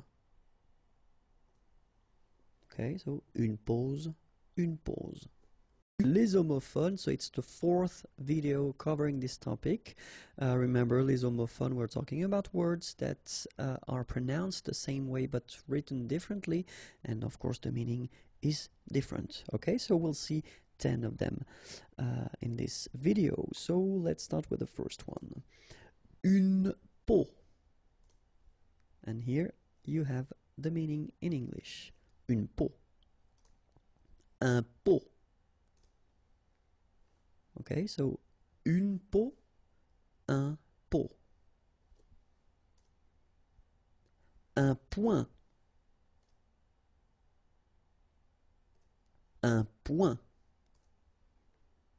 Alright, so you can see that here the only difference is the final letter, okay, but then they are pronounced the same way and both of them are masculine. Un point, un point. Un port. Un port. Okay, exactly the same thing here. Only the last letter is different. You don't pronounce it, and then both of them are masculine. Un port. Un prêt. Prêt. Prêt. Okay, so it's quite interesting here. So you get un prêt written like that. So in that case, it's a substantive, so word, noun, and that's the meaning. Then you get prêt like that, so final S, but then of course you don't pronounce it. And here, prêt, so the adjective. Okay. Une roue.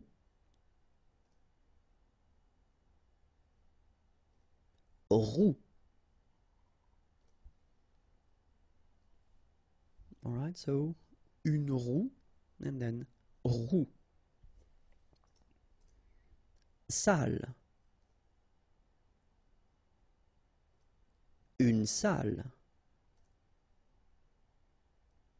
Okay, so even if you get the double L here, it will be still the same pronunciation as this one. So salle, une salle. So in that case, it's here, it's an adjective. Un seau. Un seau. Okay, so un seau, and then the same way, un seau. Sûr.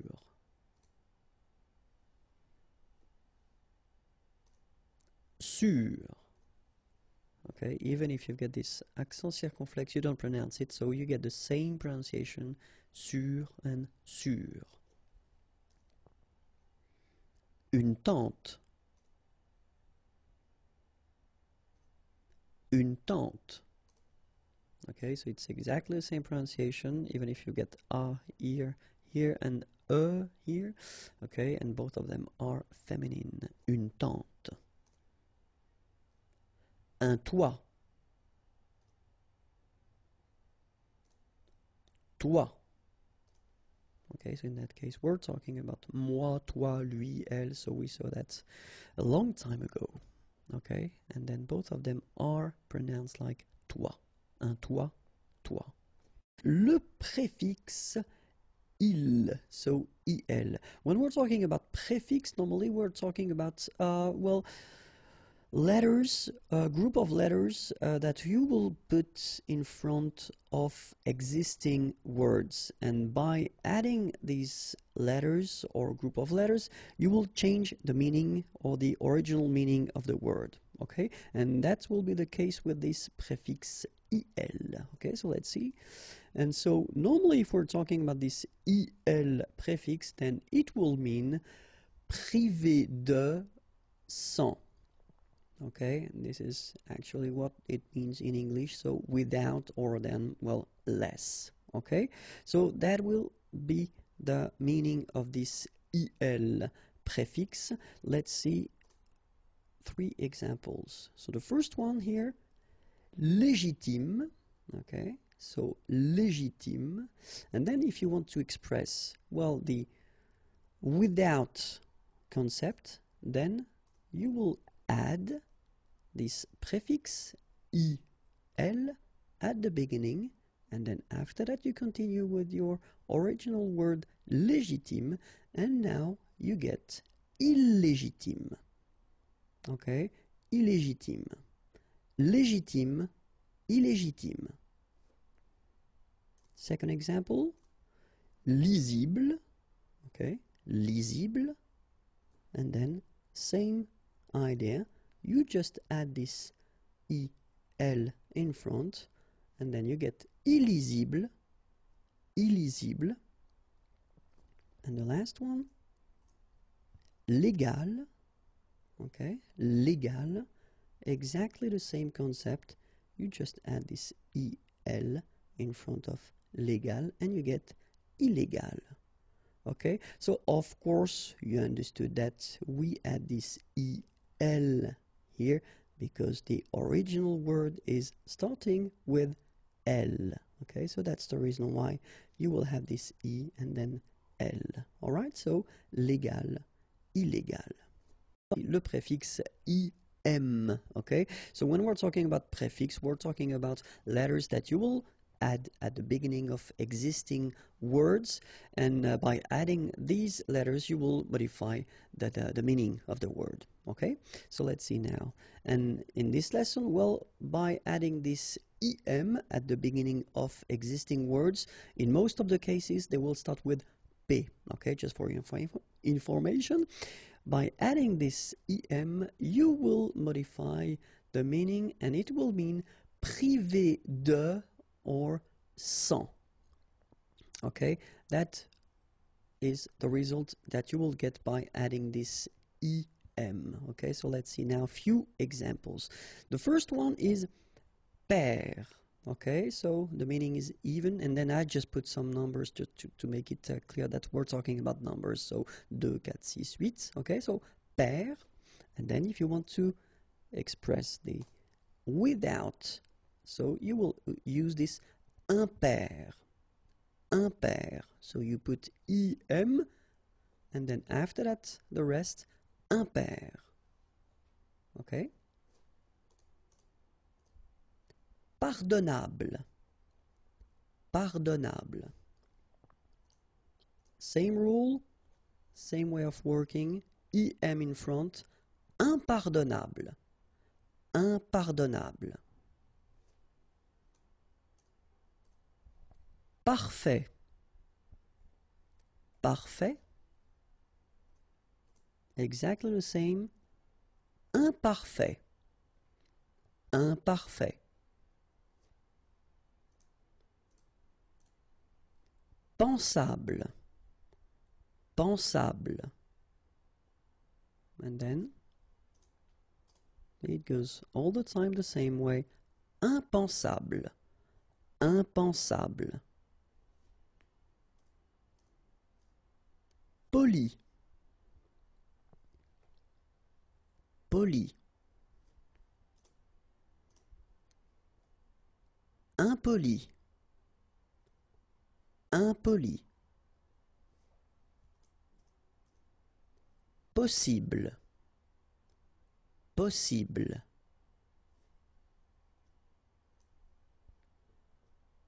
Impossible, impossible. Précis, précis.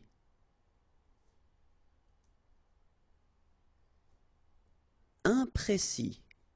So you can see that it's all the time the same technique, so you just add this im in front. Imprécis. Probable, probable.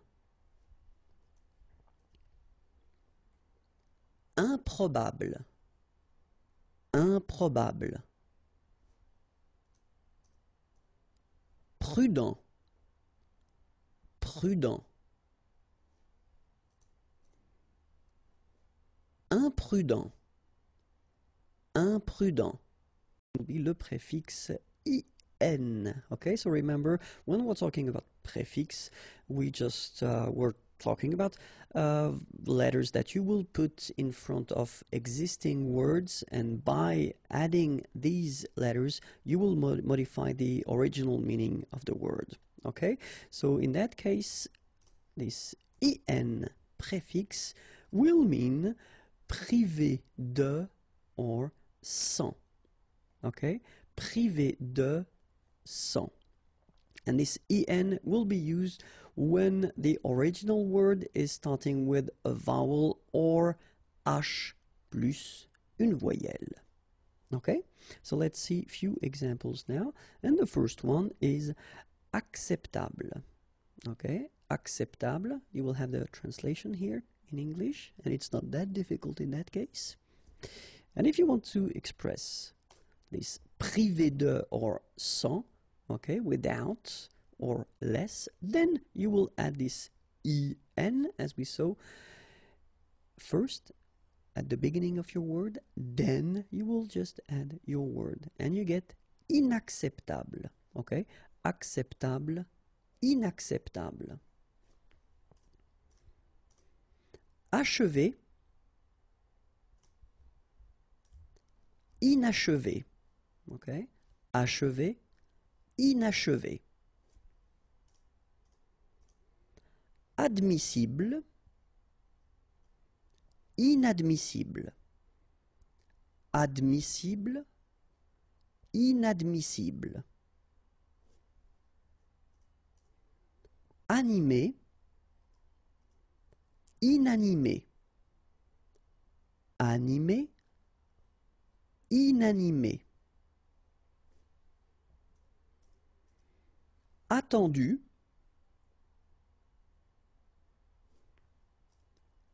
inattendu. Attendu, inattendu. Imaginable, inimaginable. Imaginable, inimaginable. Oubliable, inoubliable. Oubliable, inoubliable. Utile, inutile. Utile, inutile.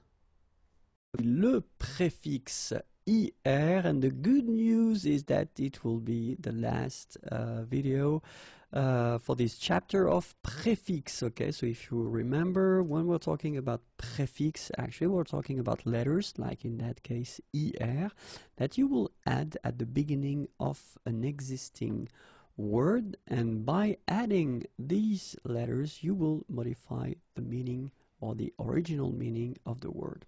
Okay, and in that case, when you will put this IR, and you will see that we're talking about words that will start with R, okay? But then you will modify the meaning, and the meaning will be privé de or sans. Okay, privé de or sans. So let's check 3 examples. And the first one is réel. Okay, réel. And then, as I said, you just add this IR, and then after that you put your réel again, and you will get irréel. Irréel, okay? Réel, and then irréel. Régulier. So as I said, remember they start with R all the time. Régulier, and then exactly the same technique. IR, and after that you put it back. Irrégulier, okay?